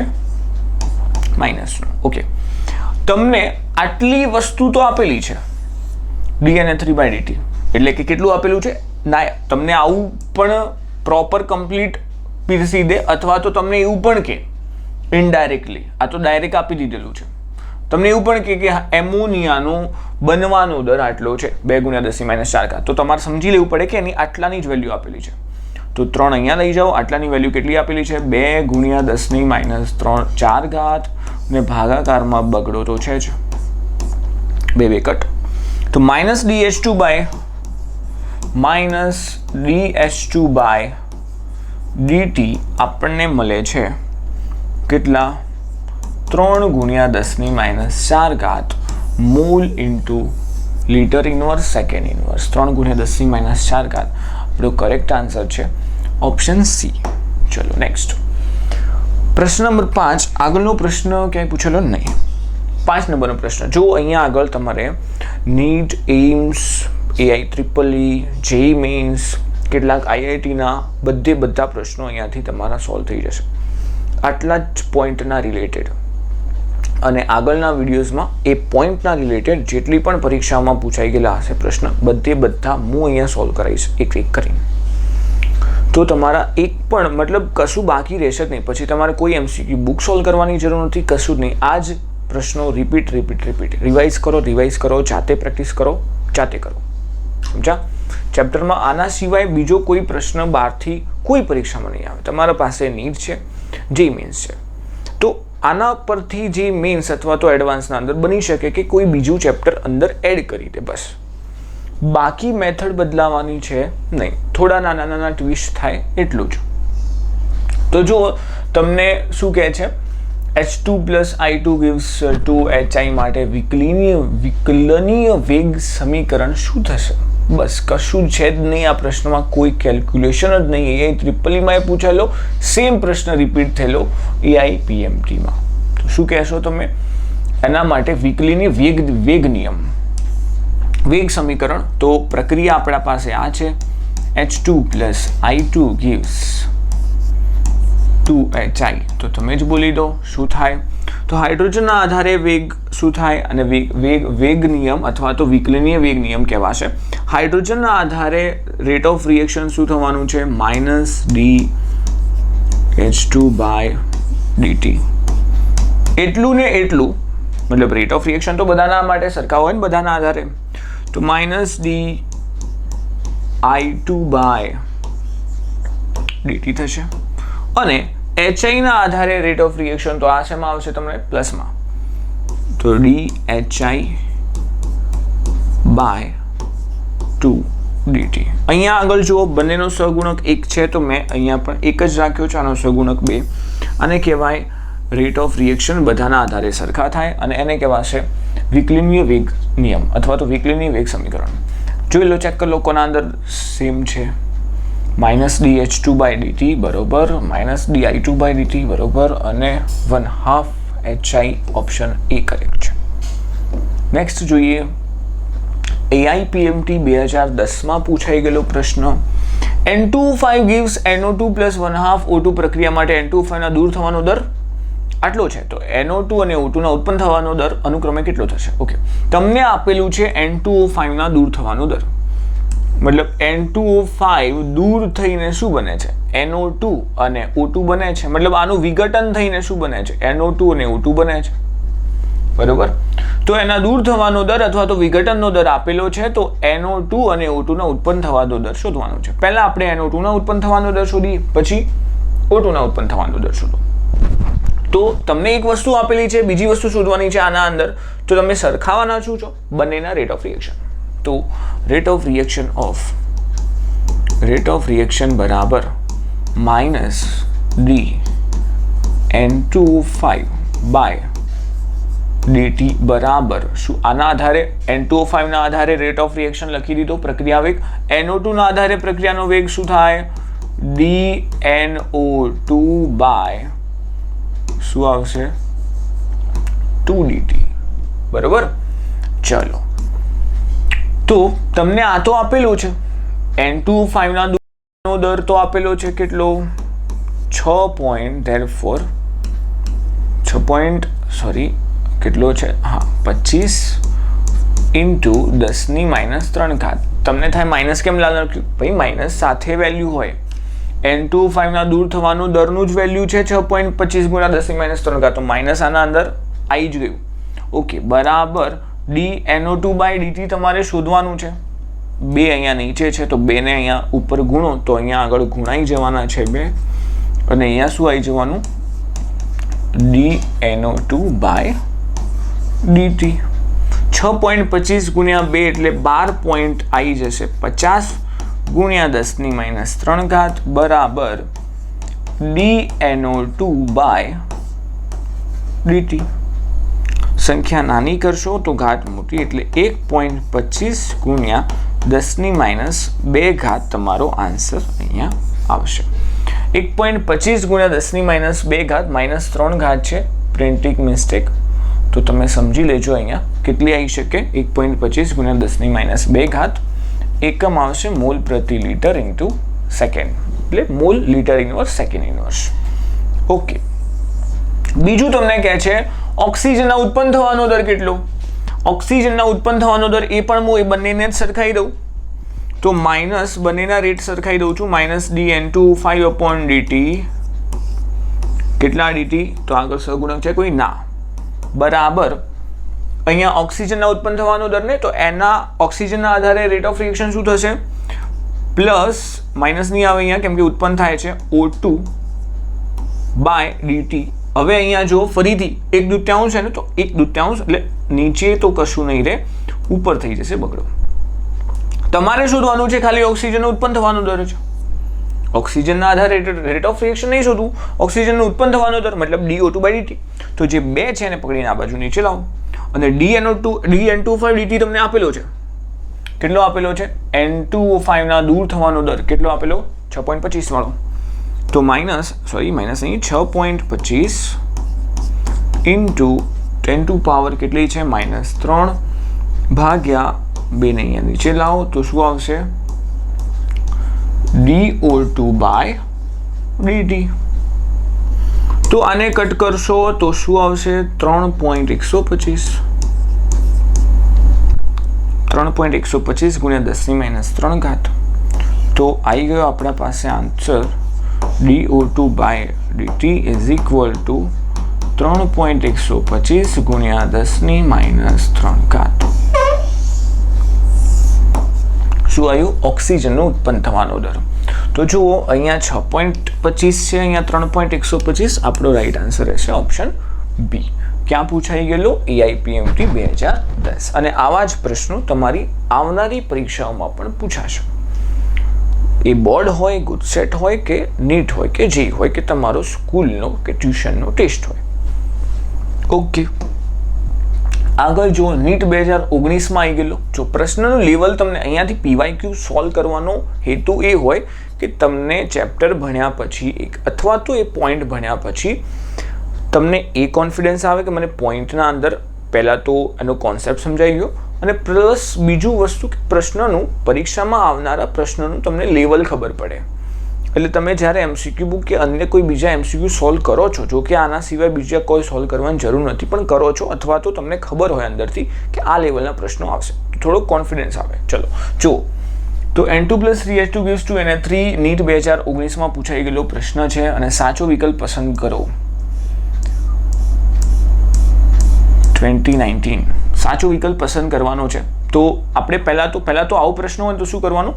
ઓપ્શન ઉપર નહીં જવાનું, નહીં તો ભૂલ થશે માઇનસ પ્લસમાં, કેમ કે બહુ નાની વસ્તુમાં ચેન્જ આપેલો છે જો, તો કન્ફ્યુઝ થવાનો ચાન્સ છે. એના કરતાં તમે તમારી રીતે આખું પહેલાં તો બનાવીને લખી દો અને પછી કમ્પેર કરીને સિલેક્ટ કરો. આના માટેની સાચી મેથડ છે આ પ્રકારના એમસીક્યુ સોલ્વ કરવાની. તો જો તમે પહેલાં તો આનું રેટ ઓફ રિએક્શન બનાવી દો. નાઇટ્રોજનના આધારે પ્રક્રિયાનો વેગ શું થાય? વિકલનીય વેગ સમીકરણ, મતલબ નાઇટ્રોજનના આધારે dN2/dt, કેમ કે સહગુણક કશું નથી, બરાબર. હાઇડ્રોજનના આધારે શું થશે? -dH2 શું આવી જશે? 3dt, બરાબર. NH3 ના આધારે શું આવશે? dNH3/2dt. હવે જોઈ લો, આવું ને આવું કોના અંદર આપેલું છે? કેમ 3 ઇક્વેશન, મતલબ 3 વસ્તુ ના પણ હોય, કોઈ બે વસ્તુ પણ આપેલી હોય. તો જો માઇનસ હાઇડ્રોજનમાં અમને લખેલું -1/3dH2/dt, બરોબર, સાચી વાત છે. અને આમાં લખેલું છે -1/2 dNH3/dt, પણ આ માઇનસ છે, માઇનસ ના આવે ને, કેમ કે આ તો બને છે તો માઇનસ ના આવે, તો મતલબ કે આ ખોટું છે. ઓકે, આના અંદર જુઓ -dN2/dt, બરોબર છે, અને 2 dNH3/dt, બગડો નીચે આવે ને, મતલબ આ પણ ખોટું. આ જુઓ -dN2/dt, બરોબર છે. આના અંદર કેમ કે આ બની રહ્યું છે તો આના ઉપર પ્લસ આવશે અને 1/2 dNH3/dt, 1/2 dNH3, મતલબ સાચું છે. તો પણ ઓપ્શન ડી જો કેમ ખોટો છે? આના આગળ તગડો ઉપર આપી દીધેલો છે, જે નીચે આવે આ ખોટું છે. તો ઓપ્શન સી કરેક્ટ છે. ધ્યાન રાખવાનું, સિલી મિસ્ટેક ના થાય. ચલો, AIPMT 2006 નીચેની પ્રક્રિયા ધ્યાનમાં લો. ઓકે, ધ્યાનમાં લીધી. તો dNH3/dt અને dH2/dt વચ્ચેનો સમાન સંબંધ શોધો. સેમ ટુ સેમ આની આ જ પ્રક્રિયા અને આનો આ જ સંબંધ AIPMT 2016માં પૂછાઈ ગયેલો. શું આવશે? આનું વિકલનીય વેગ સમીકરણ -dN2/dt is equal to -of dH2/3dt બરાબર dNH3/ કેટલા dt? 2dt. જો વેગ લખવાનો હોય તો સહગુણકને ધ્યાનમાં લેવાના. તો તમને NH3 અને H2 વચ્ચેનો સંબંધ માંગેલો છે. NH3 અને H2, તો NH3 તો dNH3/ કેટલા dt આવશે? જુઓ 2dt આવશે, જે આમાં નથી. આ ખોટું, આમાં પણ નથી, આ પણ ખોટું, આમાં પણ નથી, આ પણ ખોટું. ઓકે, પણ આ બગડાને છે ને આના અંદર આ ખોટું નહીં કહેવાય, કેમ કે જો આને થોડુંક ફેરફાર કરીને લખેલું છે. હું આવું પણ લખી શકું ને, અહીંયા આગળ આ 3 છે ને એને અહીંયા લઈ શકું, અથવા તો આ 2 ને અહીંયા લઈ શકું. તો જો dNH3 છે ને, તો એને તો dNH3 સ્વરૂપમાં જ રાખેલા છે, તો આ બગડાને ઉપાડીને તમે અહીંયા લાવો તો શું થાય? 2 × -dH2/3dt is equal to dNH3/dt. તો હવે આવું જુઓ, -2/3H2, બરોબર છે. અહીંયા જુઓ, અહીંયા 3/2 છે, પણ H2 આગળ શું આવશે? 2/3, કેમ કે આને ઉપાડીને અહીંયા લાવે તો 2/3 થશે, મતલબ ઓપ્શન સી કરેક્ટ છે. બરોબર, ઇઝી છે એકદમ. એના પછી જો પ્રક્રિયા 3A gives to B માટે પ્રક્રિયાનો દર +dB/dt ને ખાલી જગ્યાને સમાન હશે. ઓકે, તો પ્રક્રિયાનો દર તમને B ના આધારે આપેલો છે, એના આધારે શું થાય એમ કીધેલું છે. તો B ના આધારે શું આપેલો છે? -dB. ઓકે, બને છે ને, તો પ્લસ dB/ શું થવાનો છે? 2dt. એ કોને સમાન હોય? તો એના આધારે પ્રક્રિયાના વેગને સમાન હશે. તો એના આધારે પ્રક્રિયાનો વેગ કેટલો આપેલો? -of dA by 3dt. તો આ તમને કહે છે કોને સમાન છે, તો -1/3 dA બાય dt. આ પણ નહીં, આ પણ નહીં, આ પણ નહીં, અને આહા AIPMT 2002 પૂછાઈ ગયેલું છે, 2 આવશે. N2 + 3H2 gives 2NH3 પ્રક્રિયા માટે dNH3/dt નું મૂલ્ય આપેલું છે, તો dH2/dt ની કિંમત શોધવાની છે. ઓકે, તો બંનેના આધારે પ્રક્રિયાનો વેગ સરખાઈ દો ખાલી, બસ.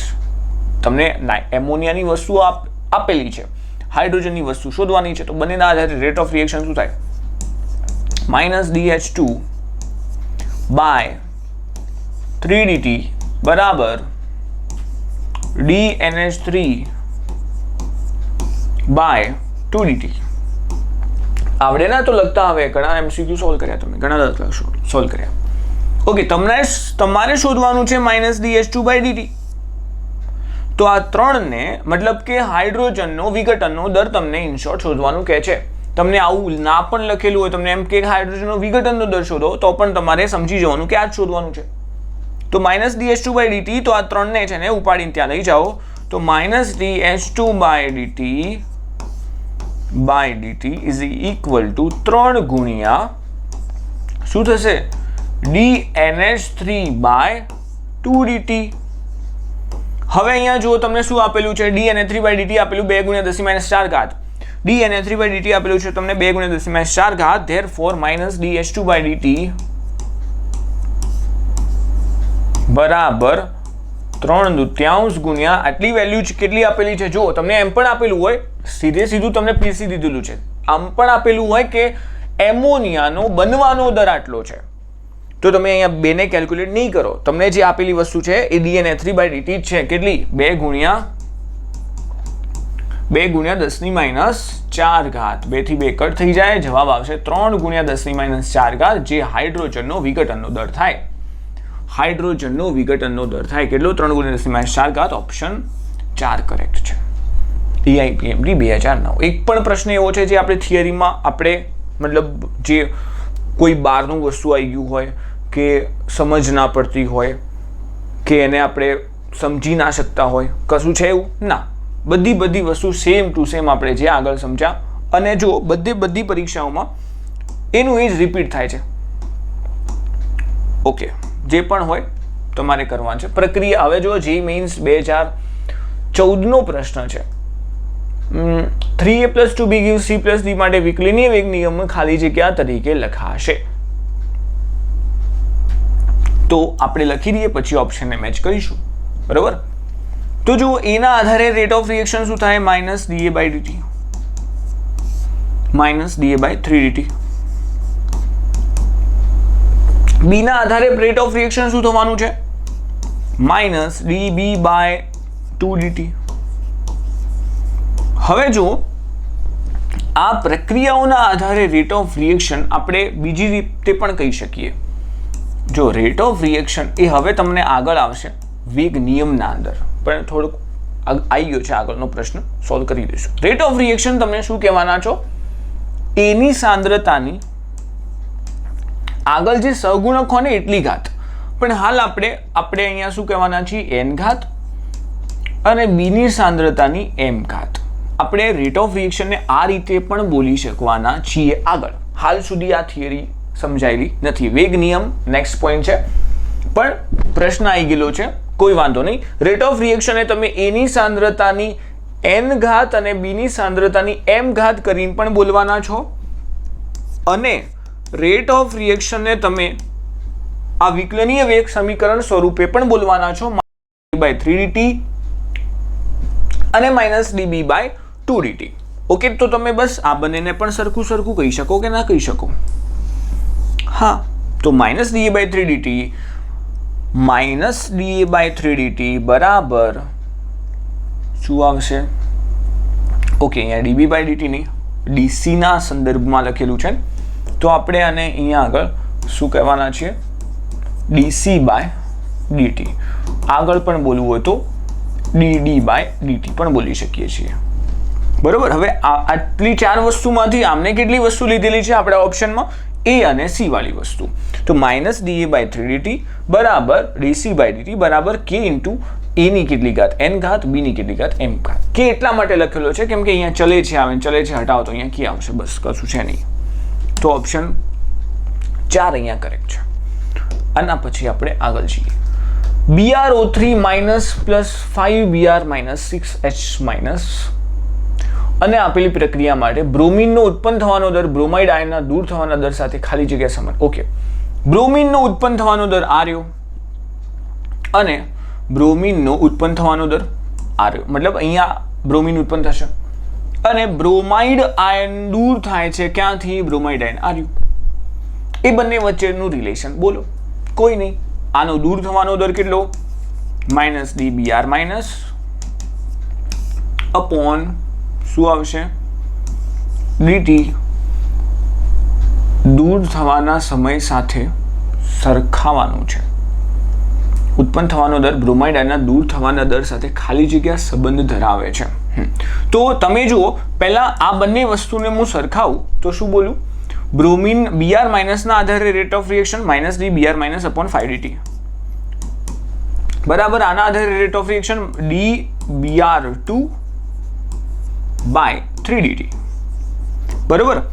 હવે તમે અહીંયા જુઓ કે આનો દૂર થવાનો દર શું છે? Minus DBr minus upon dt. આનો ઉત્પન્ન થવાનો દર શું છે? DBr upon dt. હવે આ બંનેનું રિલેશન શું કહી શકું હું? 5 ને પેલી બાજુ લઈ જાઓ તો 5/3 DBr અપોન dt. હવે તમને અહીંયા આગળ Br આપેલું છે બધામાં, તો અહીંયા આગળ DBr અપોન dt રાખીશ, 3 ને આ બાજુ લઈ દઉં તો શું થાય? 3 into DBr minus upon 5dt આગળ શું આવશે? માઇનસ છે તો માઇનસ, મતલબ કે 3/5 DBr માઇનસ અપોન dt અને અહીંયા આવી જશે DBr2 બાય dt. તો જો 3/5 Br માઇનસ અપોન dt ક્યાં કોના અંદર છે? આગળ માઇનસ રહેશે પાછું. DBr અપોન dt માઇનસ 3 બરાબર minus 3Br upon dt 3/5 DBr upon dt. Option 4 ક્યાં આગળ પૂછાયેલો? EIPMT 2009 ચલો નેક્સ્ટ જોઈએ. આપેલ પ્રક્રિયા માટે A+2B gives C+D પ્રક્રિયાનો વેગ શું હશે? એમ્સ 2019 પૂછાઈ ગયેલો છે. તો રેટ ઓફ રિએક્શન લખી દો આપણે આપણી રીતે જ, માઇનસ DA બાય dt બરાબર માઇનસ DB બાય 2dt બરાબર શું થવાનું છે? પ્લસનું DC બાય dt બરાબર DD બાય dt. ઓકે, હવે જો પ્રક્રિયાનો વેગ શું હશે? તો માઇનસ DA બાય dt તો છે ઓપ્શનમાં, આમાં તો છે, અને બરાબર માઇનસ DB બાય 2dt આ પણ છે. તો ઓપ્શન એ રાઈટ છે. તો એ જોઈ લો ઓપ્શન બી કેમ ખોટો? કેમ કે અહીંયા માઇનસ નથી તો આ ખોટો. અહીંયા માઇનસ છે પણ અહીંયા બીના આગળ માઇનસ નથી તો આ ખોટો. અહીંયા આગળ માઇનસ નથી તો આ ખોટો. એટલે જવાબ આપશે આપણો ઓપ્શન એ. ઓકે, નેક્સ્ટ જોયો. પ્રક્રિયા 1/2 A gives to B માટે A ના દૂર થવાનો દર અને B ના ઉત્પન્ન થવાના દર સાથે શું સંબંધ છે? ઓકે, A નો દૂર થવાનો દર અને B ના ઉત્પન્ન થવાનો દરને સરખાઈ દો તો A ના આધારે રેટ ઓફ રિએક્શન અને B ના આધારે રેટ ઓફ રિએક્શન મારે સરખાવવું પડે.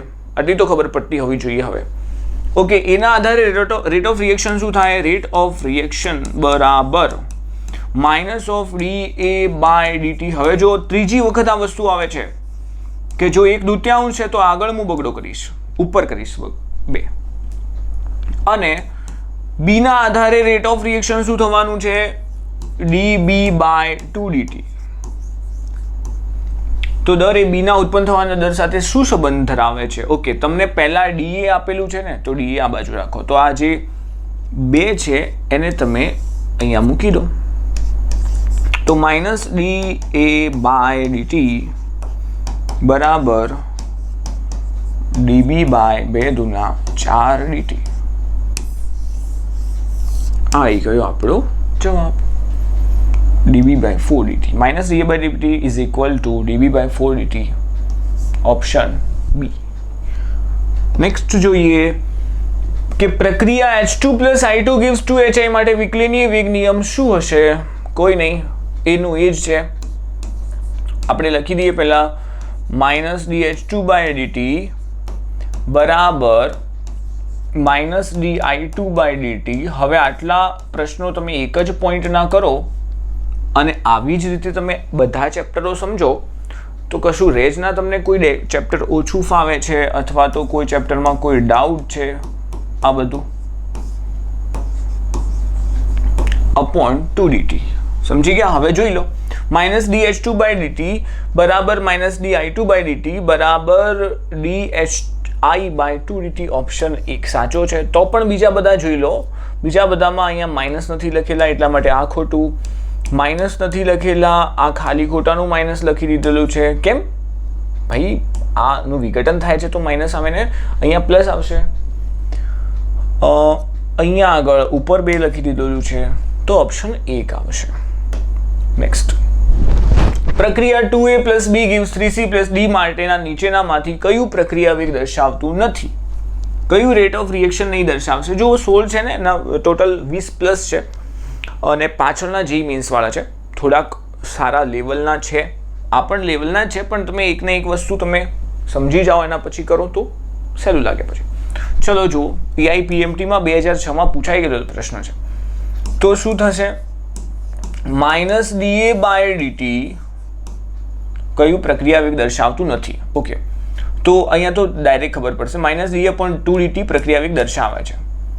અહીંયા આગળ DC માઇનસ, અરે ભાઈ માઇનસ થોડું હોય, પ્લસ હોય તો આ નથી દર્શાવતું. -dB/dt આ પણ દર્શાવે છે અને dD/dt આ પણ દર્શાવે છે. આ નથી દર્શાવતું મતલબ કે અહીંયા માઇનસ આપેલું છે, જો કે પ્લસ હોય. કેમ? કેમ કે C તો બને છે ને, અને બને તો આગળ શું હોય? ચિહ્ન પ્લસ. આગળ, પ્રક્રિયા N2 + IIT 1994માં પૂછાઈ ગયેલો પ્રશ્ન છે. જુઓ, N2 + 3H2 gives 2NH3માં પ્રક્રિયાકોના તાપમાનની કોઈ પરિસ્થિતિ અને આંશિક દબાણ હેઠળ NH3ની રચનાનો દર, અહીંયાથી આપણો પ્રશ્ન, કામનો પ્રશ્ન ચાલુ થાય છે કે NH3ની રચનાનો દર 0.001 કિલોગ્રામ પ્રતિ કલાક છે. એનો મતલબ કે અહીંયા આગળ મને આપી દીધેલું વસ્તુ પ્લસના dNH3/dt is equal to 0.001 kilogram પ્રતિ કલાક. આ વસ્તુ આપેલું છે NH3ની રચનાનો દર. તો સમાન શરતો હેઠળ H2ના રૂપાંતરનો દર મતલબ કે આનો વપરાવાનો દર કેટલો થાય? કોઈ નહીં, ભલે IITમાં પૂછાયેલો છે, સહેલો છે. તો H2ના વપરાવાનો દર શોધવાનો છે આના ઉપરથી. તો બંનેના આધારે રેટ ઓફ રિએક્શનને સરખાઈ દઉં તો -dH2/ સહગુણક શું છે? 3. તો 3dt બરાબર આના અંદર શું આવશે? dNH3/2dt. ઓકે, હવે તમને પેલું તો આપેલું dNH3/dt આપેલું છે, તમારે શોધવાનું છે -dH2/dt. કેમ? જો અહીંયા આગળ ડાયરેક્ટ નહીં કીધેલું, NH3ની સોરી આર્યું H2ના રૂપાંતરણનો દર શોધો. પીરસેલું નથી, આગળ બધામાં પીરસી દીધું હતું કે -dH2/dt ડાયરેક્ટ શોધો. અહીંયા થોડુંક તમને વિચારવાનું છે કે H2ના રૂપાંતરણનો દર મતલબ શું? -dH2/dt. તો 3 ને અહીંયા ગણવાના નથી, એને પેલી બાજુ લઈ જાઓ. તો -dH2/dt બરાબર 3 × dNH3/2dt, NH3/2dt અને dNH3/dt તમને આપેલું છે 0.01. તો 3 × 0.001/2. અહીંયાથી કટ કરો 1.5 આવશે. 1.5 × 0.001. આનો પોઈન્ટ કટ કરો તો નીચે આવી જાય 1000 અને આનો પોઈન્ટ નીચે કટ કરો તો અહીંયા એક બિંદુ બીજું આવશે. તો 15/1 2 3 4. તો શું આવશે? 0.0015 2 3 4. ઓકે, 0.0015 0.0015 કિલોગ્રામ પ્રતિ કલાક. સમજ્યા? 0.0015 કિલોગ્રામ પ્રતિ કલાક. ઓપ્શન બી કરેક્ટ છે. એકદમ સહેલો પ્રશ્ન. એના પછી આગળ જઈએ, જેઈ મેન્સ 2022માં પૂછાઈ ગયેલો છે. કંઈક સારો લાગે છે પ્રશ્ન, રકમ જ ખૂબ બધી મોટી લાગે. પહેલાં તો તો મને કહે છે આપેલ રાસાયણિક પ્રક્રિયા માટે gamma A plus gamma 1A plus gamma 2B gives gamma 3C plus gamma 4D, જ્યાં V1 V2 V3 V4 મતલબ કે આ જે ગામાઓ બધા છે ને પૂર્ણાંક સંખ્યા છે એમ કહે છે. હવે જો અહીંયાથી આપણી પ્રોપર રકમ ચાલુ થાય છે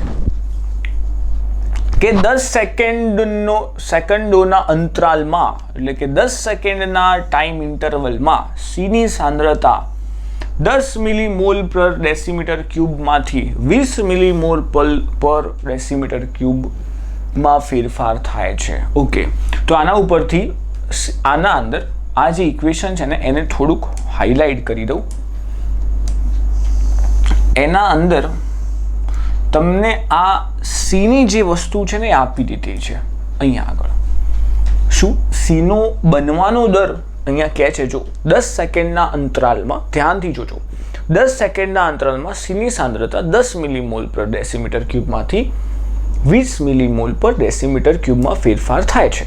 બરોબર, મતલબ કે એનો બનવાનો દર અહીંયા આગળ હું બોલવા જાઉં dc/dt બરાબર શું થશે? dc/dt અહીંયા પૂરેપૂરું લખીએ કે સીનો બનવાનો દર. પહેલી વસ્તુ, સીનો બનવાનો દર ઇઝ ઇક્વલ ટુ dc/dt. બરોબર, મતલબ કે એકમ સમયમાં સીની સાંદ્રતામાં થતો ફેરફાર.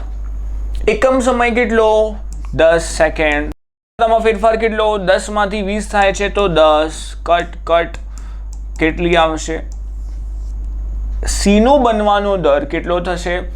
1 મિલીમોલ પર ડેસીમીટર ક્યુબ ઇન્ટુ સેકન્ડ. સમજ્યા? એટલી સાંદ્રતા પર સેકન્ડ. ડાયરેક્ટ શોર્ટમાં લખી દઉં છું, સાંદ્રતા પર સેકન્ડ. સીનો બનવાનો દર મને 1 મળી ગયો છે. ઓકે, હવે મને બીજા નંબરમાં શું કહે છે? જો કે ડીનો દ્રશ્ય થવાનો વેગ, ડીનો દ્રશ્ય થવાનો મતલબ બનવાનો, દ્રશ્ય થવાનો વેગ એ બીના અદ્રશ્ય થવાના વેગ કરતા 1.5 ગણો વધારે છે. ઓકે, ધ્યાન આપો. જુઓ, બીજી વસ્તુ મને કંઈક આ પ્રમાણે કહે છે કે ડીનો દ્રશ્ય થવાનો વેગ. હવે ડીનો દ્રશ્ય થવાનો વેગ કેટલો? ડીનો દ્રશ્ય થવાનો વેગ તમે શું બોલવાના છો? dd/dt પ્લસના, કેમ કે બને છે, દ્રશ્ય થાય છે. ઓકે, અને એનો વેગ બીના અદૃશ્ય થવાના વેગ કરતા 1.5 ગણો વધારે છે. આનો વેગ અને બીનો અદૃશ્ય થવાનો વેગ કેટલો? તો જો આ બી રહ્યો, બીનો અદૃશ્ય થવાનો વેગ આ રહ્યો. હવે આ જે રહ્યો ને ડીનો દ્રશ્ય થવાનો વેગ એ આના કરતા ઓલરેડી 1.5 ગણો વધારે છે. હું નહીં કહેતો, રકમ કહે છે કે ડીનો દ્રશ્ય થવાનો વેગ એ બીના અદૃશ્ય થવાના વેગ કરતા 1.5 ગણો વધારે છે. તો મારે જો આ બંનેને સરખા કરવા હોય ને, કેમ આમ થાય?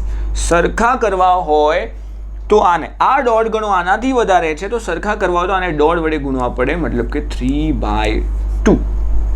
1.5 એટલે 3/2. આટલી વસ્તુ ખબર પડી. હવે જો આના ઉપરથી હું એક વસ્તુ શું કહી શકું કે જો આ ત્રણને હું અહીંયા નીચે લાવી દઉં, આ ત્રણને શું લાવું છું? આ તો બંને સરખા થઈ ગયા ને. હવે જો એક વસ્તુ સમજો, આ બંને સરખા થઈ ગયા ક્યારે? મને કીધેલું છે કે ડીનો દ્રશ્ય થવાનો વેગ એ બીના અદૃશ્ય થવાના વેગ કરતા 1.5 ગણો વધારે છે. તો મેં આને 1.5 ગણો વધારીને ગુણાકાર કરીને બંનેને સરખા કરી દીધા. સરખું શું હોય? આ બંને વસ્તુ સરખા છે એનો મતલબ શું?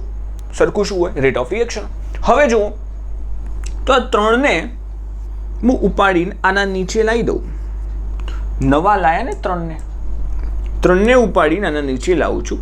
તો હવે જુઓ, આના અંદર શું થયું કે ડીની સાંદ્રતામાં થતો, મતલબ કે ડીનો બનવાનો દર ના ભાગ્યામાં મેં એને સહગુણકને રાખ્યા અને બીના બનવાના દરના ભાગ્યામાં મેં એના સહગુણકને રાખ્યા. મતલબ કે બંનેના આધારે રેટ ઓફ રિએક્શન થઈ ગયો.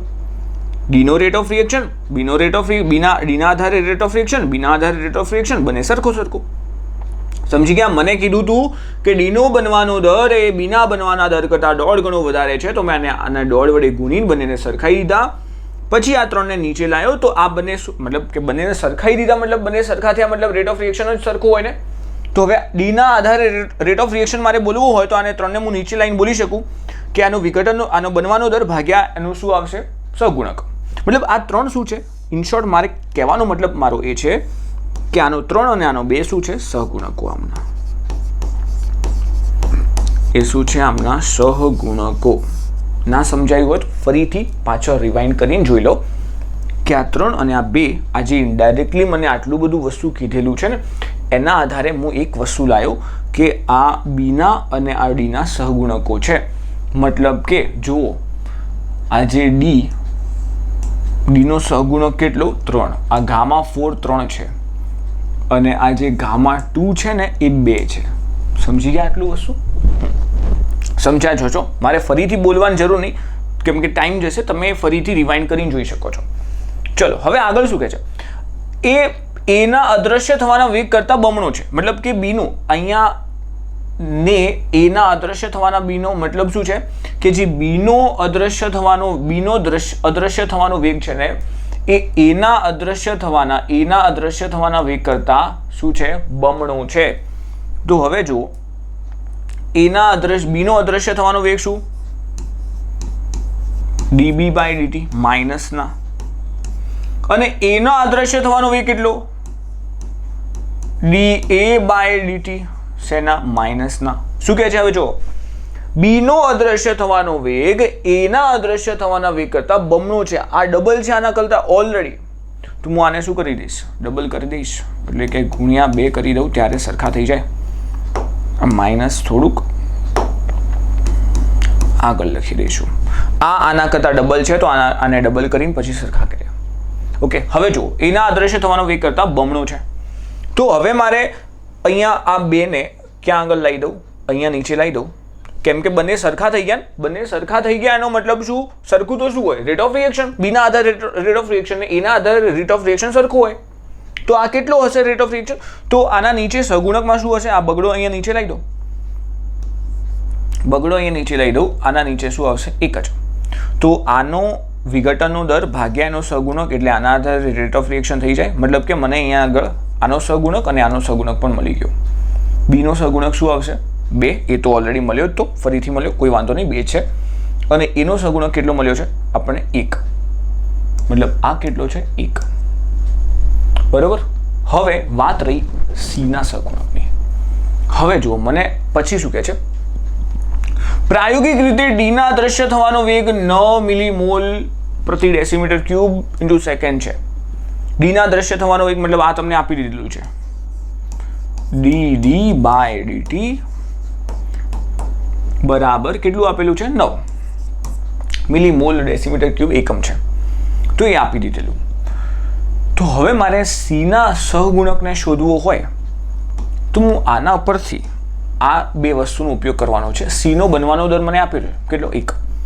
હવે સીનો બનવાનો દર એટલે કે dC/dt બરાબર મને 1 આપેલો છે.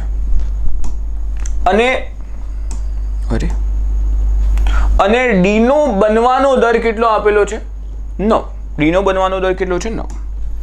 ઓકે, ડીનો બનવાનો દર. તો મારે હવે સીનો બનવાનો દર અને ડીના બનવાના દરને સરખાવવું હોય તો હું શું કરી શકું? મતલબ આની વેલ્યુ તો એક જ છે. હવે ડીનો બનવાનો દર શું છે? dD/dt છે. હવે આની અહીંયા આગળ dD/dt નો ઉપયોગ કરીને 1 લાવવું હોય, આની કિંમત તો 1 છે, બરોબર છે. dD/dt નો ઉપયોગ કરીને મારે 1 લાવવું હોય તો લાવી શકું. જુઓ, અહીંયા આગળ 1 વેલ્યુ છે, તો હું ડીનો બનવાનો દર અહીંયા કેટલો આપેલો છે આપણને? ડીનો બનવાનો દર 9. તો ડીનો બનવાનો દર લખી દો, ગુણ્યા આ તો 9 છે ને, આ મેં 9 મૂક્યા, dD/dt મૂક્યા મતલબ 9 મૂક્યા, ગુણ્યા હું 1/9 થી ગુણી દઉં તો 1/9 ગુણ્યા ડીનો બનવાનો દર તો શું છે? 9 છે જ. આ રહ્યો 9. તો 1/9 ગુણ્યા 9 તો 9 9 કેન્સલ, વસ્તુ તો એની એ જ રહી ને. મતલબ કે હું dc/dt ને પણ dc/dt ને આ સ્વરૂપમાં બોલી શકું છું. ખબર પડી? ભાઈ સિમ્પલ વસ્તુ છે. dc/dt એક હતા ને તો dc/dt ને મેં એક જ રાખ્યા છે, પણ મેં dd/dt ના સ્વરૂપમાં એક રાખ્યા છે. dd/dt શું છે? dd/dt તો 9 હતા ગુણ્યા અને 1 9 થી ગુણી દીધા તો 9/9 તો એક જ રહ્યા ને. પણ મારે આને dd/dt ના સ્વરૂપમાં ફેરવવું હતું, એટલા માટે મેં આ કર્યું ખાલી. બસ સમજી ગયા? હવે જુઓ, મારે જોઈએ છે c નો અહીંયા આગળ સહગુણક. શું કરીશ? તો આ 9 છે ને, એ 9 ને હું 3 તરી સ્વરૂપે બોલી શકું. 3 ગુણ્યા 3, યસ 3 ગુણ્યા 3 કહી શકું. હા, હવે આ 3 ને આમાંથી આ જે 3 છે એને ક્યાં આગળ લઈ જાઉં? આ બાજુ. તો 3 dc/dt. કેમ આવું કેમ કર્યું? કેમ કે મને ખબર છે કે d નો સહગુણક તો 3 છે. d નો સહગુણક કેટલો? 3 ને. તો d નો સહગુણક છે અહીંયા આગળ 3. કેમ કે d નો બનવાના દરના અંદર d ના આધારે રેટ ઓફ રિએક્શનમાં મારે બંનેના સરખું શું હોય? બંનેનું રેટ ઓફ રિએક્શન. તો મારે અહીંયા c નો રેટ ઓફ રિએક્શન મારે બોલવું હોય તો અહીંયા આ બાજુ પણ મારે d ના આધારે રેટ ઓફ રિએક્શન લખવું પડે ને. તો એ તો શું છે? dd/dt. પણ dd બાય નીચે કેટલા dt? 3 dt. તો અહીંયા 3 વધારાના હતા ને, ઉપાડીને મેં અહીંયા મૂકી દીધા. બસ કશું કર્યું નહીં. અને dd બાય શું રહ્યું? 3 dt રહ્યું. આ તો d ના આધારે રેટ ઓફ રિએક્શન છે, એનો સહગુણક 3 હતો. હવે અહીંયા જો ઉપર 3 હોય તો સહગુણક કેટલો મને કોની છે? એટલે ઉપર 3 ક્યારે હોય? c નો સહગુણક કેટલું હોય તો ઉપર 3 આવે? તો આગળ આપણે 3-4 દાખલા એવા પ્રકારના સોલ્વ કર્યા કે સહગુણક જો 1/2 આવતો હતો તો ઉપર આપણે 2 મૂકી દેતા હતા. તો અહીંયા આગળ ઉપર 3 છે ને, તો c ના આધારે રેટ ઓફ રિએક્શન જ છે, એના અંદર આનો સહગુણક તમારે કેટલો સમજવાનો? 1/3. તો અહીંયા આગળ આ γ3 છે ને 1/3 આયા. એકદમ સહેલો પ્રશ્ન હતો, સમજાવું છે મેં ખાલી તમને ધીમે ધીમે. જુઓ, c નો જે વસ્તુ આપેલી હતી મેં એ જ લખી છે. આ વસ્તુ મને પહેલી લાઈનમાં આપેલી હતી, આ વસ્તુ મને બીજી લાઈનમાં આપેલી છે કે 1.5 ગણો વધારે છે. આ વસ્તુ મને એના પછીની લાઈનમાં આપેલી છે કે ડબલ છે b કરતા a કરતા b ડબલ છે. તો અને આ વસ્તુ મને ત્રીજી લાઈનમાં આપેલી છે. અને પછી આપણે c ના આધારે પ્રક્રિયા વેગ મતલબ c નો સહગુણક લાયા. હવે જુઓ, કેમ કે રિએક્શન આ પ્રોપર બેલેન્સ ના હોય, મને એમ કહે છે જુઓ કે આ પૂર્ણાંક સંખ્યાઓ છે. કેવી સંખ્યાઓ છે? પૂર્ણાંક સંખ્યાઓ છે. જે γ1 γ2 γ3 γ4 છે ને, આ પૂર્ણાંકનો ભાઈ બહુ મોટો મતલબ છે. હવે એ પૂર્ણાંક સંખ્યાઓ હોય તો હવે જુઓ અહીંયા આગળ વસ્તુ કે γ1a plus γ2b gives γ3c plus γ4d. આ બધી પૂર્ણાંક સંખ્યાઓ છે. આના અંદર હું γ1 લઈને આવ્યો, કેટલો? 1 જ હતો ને, 1. ઓકે. γ2 છે મારા પાસે 2, આ લઈને આવ્યો હું 2, આ લઈને આવ્યો 1/3 અને આ 3. પૂર્ણાંક સંખ્યાઓ કરવી હોય તો બેલેન્સિંગ ધ્યાન રાખો.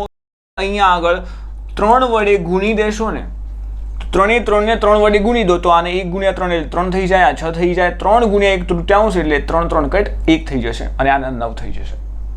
સમજ્યા? તો પૂર્ણાંક સંખ્યા આવી જશે. આખી 3 વડે ગુણો તો બધાને ગુણવા પડે. તો અહીંયા શું આવશે? 3a plus 6b gives 3 into 1/3 મતલબ 1c પ્લસ 9d. હવે તમે આના ઉપરથી રેટ ઓફ રિએક્શન લાવી દો, તમારો જવાબ મળી જશે. રેટ ઓફ રિએક્શન તમે કોઈ બીના ઉપરથી લાવો, જેમ કે c ના આધારે રેટ ઓફ રિએક્શન d ના આધારે લાવીએ. ચલો, તો d ના કેમ કે સરખા જ હોય ને, તો plus dd by rate of reaction બરાબર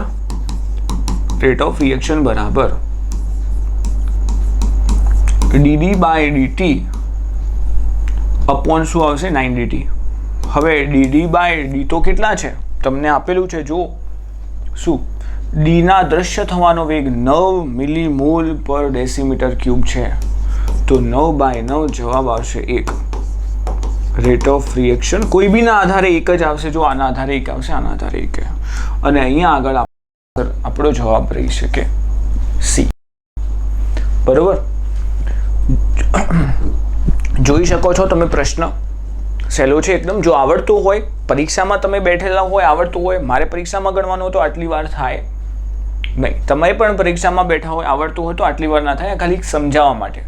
ચલો, જે મીન્સ 2022માં પૂછાઈ ગયેલો તો હવે બધા તો પ્રશ્ન એકદમ લો લેવલના તો ના હોય, સીધી વસ્તુ છે. એ પણ પરીક્ષા લેવા બેઠા છે, તમારે પરીક્ષા આપવાની છે, તમે કોમ્પિટિશનમાં બેઠા છો, તો થોડાક આ પ્રકારના પ્રશ્નોનું પણ તમને નોલેજ હોવું જોઈએ. ચલો, જે મીન 2013 નીચેની પ્રક્રિયામાં MnO4 - આયન દૂર થવાતો શું લેંગ્વેજ છે, દૂર થવાનો ત્વરિત વેગ શું? ત્વરિત વેગ આપેલો છે 4.56 × 10⁻³ મોલ પર સેકન્ડ છે. તો શું શોધવાનું છે? ઉત્પન્ન થવાનો દર. મતલબ ટૂંકમાં MnO4 નો દૂર થવાનો દર, થવાનો ત્વરિત વેગ. ઓકે, દૂર થવાનો દર આપેલો છે અને I2 ના ઉત્પન્ન થવાનો દર શોધવાનો છે. મતલબ કે એક આ વસ્તુ રહ્યું અને એક આ વસ્તુ રહ્યું, બંનેના આધારે રેટ ઓફ રિએક્શન સરખાઈ દો, બસ પ્રશ્નનો જવાબ તમને મળી જશે. તો -D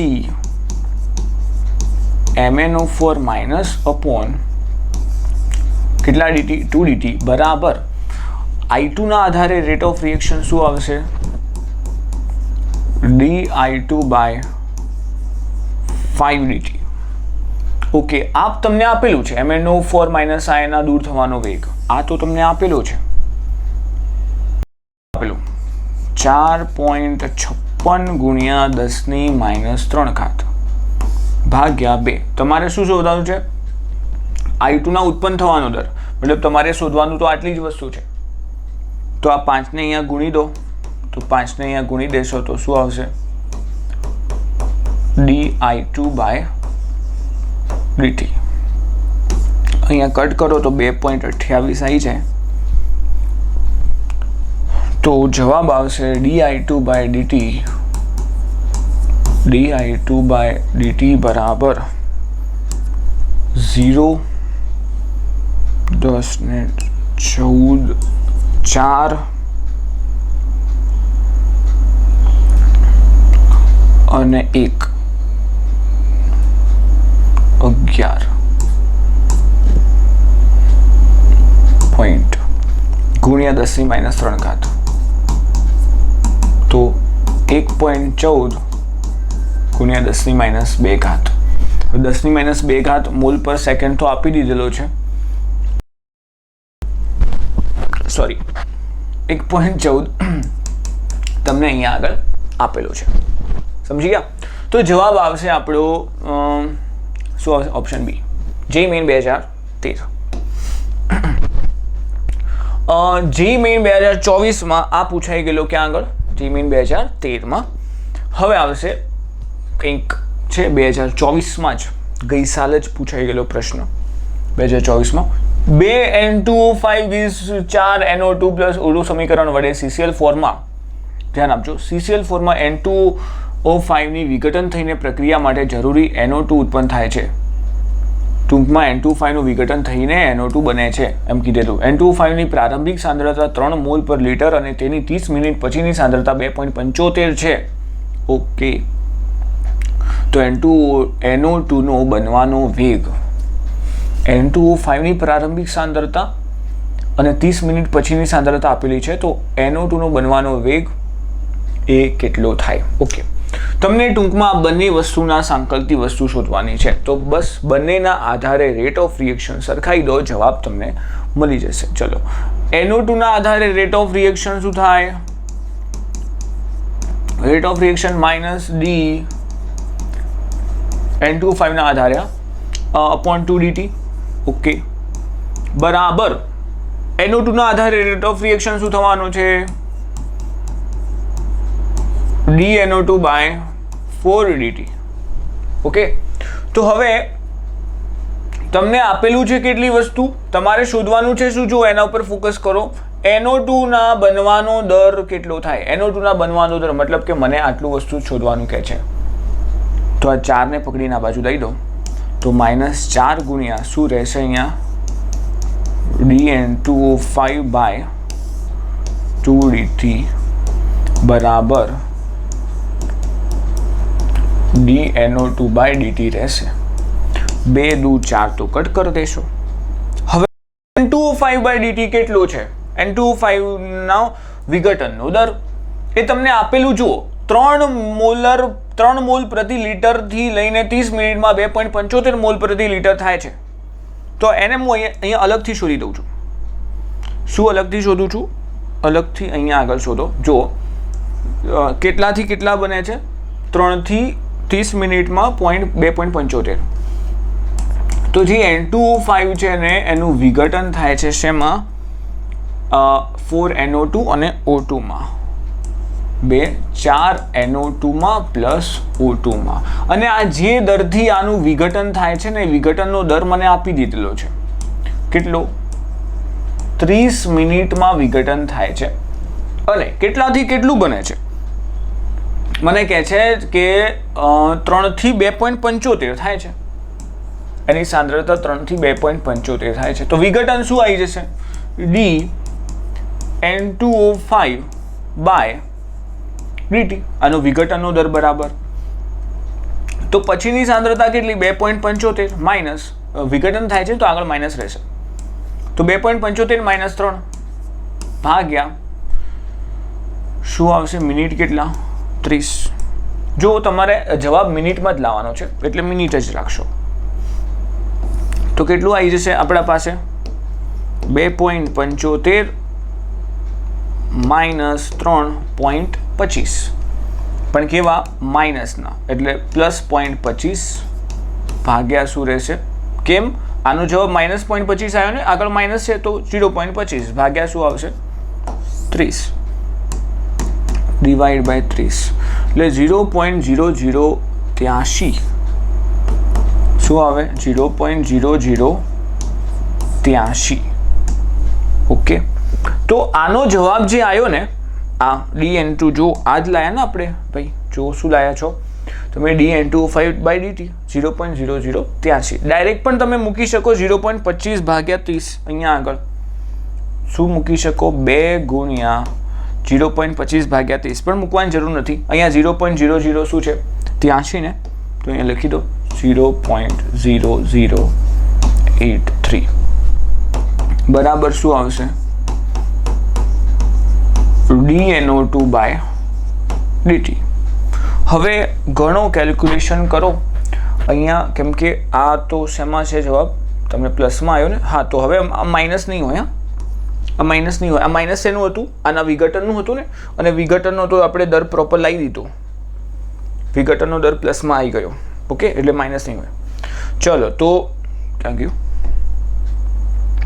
જો વિઘટનનો દર તમને 0.0083 લઈ દીધો પ્લસમાં, એટલે માઇનસ નહીં હોય. ગુણી દો હવે. તો 6 પછી અહીંયા 6 રહેશે, અહીંયા 1 આવશે, અહીંયા 0 આવશે, 0.0. તો તમને કયા સ્વરૂપમાં પૂછેલો છે એ જુઓ. આ પોઈન્ટને અહીંયા લઈ જાઓ તો જ 10⁻³ થાય. તો થાય ને, સંખ્યા મોટી કરો તો જ ઘાત નાની થાય. તો તમે કંઈક જવાબ આ પ્રમાણે બોલી શકો 16.66 × 10⁻³ હવે 16.66 છે ને, તો એને તમે 16 નહીં 17 બોલી શકો. 17 × 10⁻³ અને 17 જ બોલી શકો. 16 પણ ના બોલી શકો, પણ નથી બોલતો હું. 16.66 ને 17 જ રાઉન્ડ ઓફ તમને કરતા આવડતું હોવું જોઈએ. તો શું આવશે?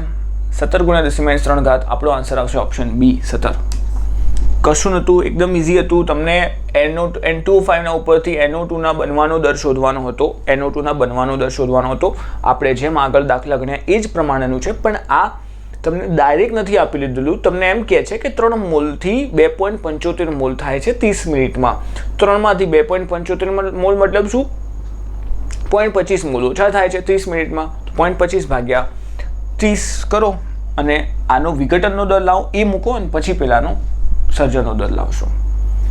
ઓકે, એના પછી આવી જશે આપણા પાસે 21 નંબરનો પ્રશ્ન, BrO3 માઇનસ પ્લસ 5, તો અહીં ના ગયું, અહીં તો ગયું.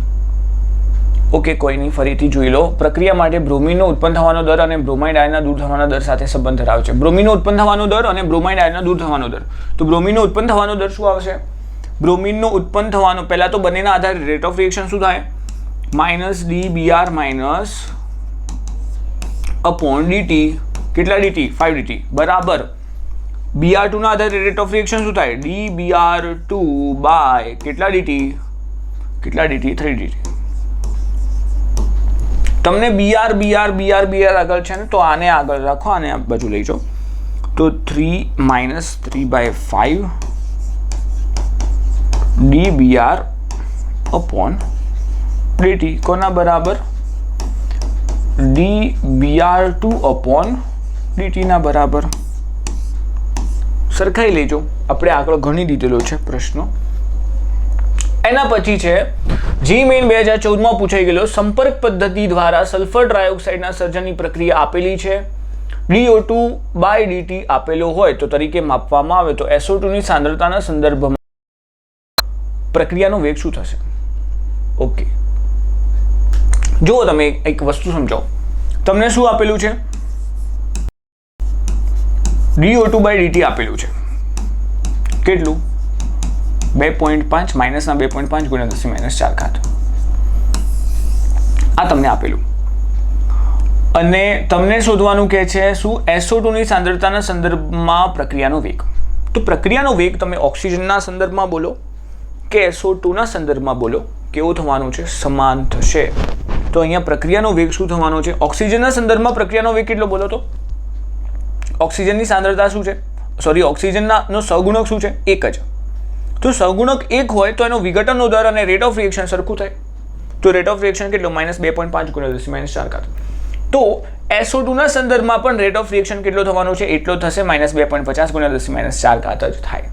પણ તમને અહીંયા એમ પૂછે કે SO2 ના સંદર્ભમાં રેટ ઓફ રિએક્શન નહીં, SO2 નો વિઘટનનો દર કેટલો? SO2 ના સંદર્ભમાં રેટ ઓફ રિએક્શન પૂછે તો તમને શું જવાબ આપવાના છો? 2.5 ગુણ્યા 10⁻⁴. કેમ કે ઓક્સિજનના સંદર્ભમાં રેટ ઓફ રિએક્શન અને SO2 ના સંદર્ભમાં રેટ ઓફ રિએક્શન સરખો થાય. શું થાય? જો SO2 ના સંદર્ભમાં રેટ ઓફ રિએક્શન શું થાય? -DSO2 by dt. કેટલા dt? 2 dt. અને ઓક્સિજનના સંદર્ભમાં રેટ ઓફ રિએક્શન કેટલો? DO2 બાય dt જ થાય. અને DO2 બાય dt તમને આપેલું છે કેટલો?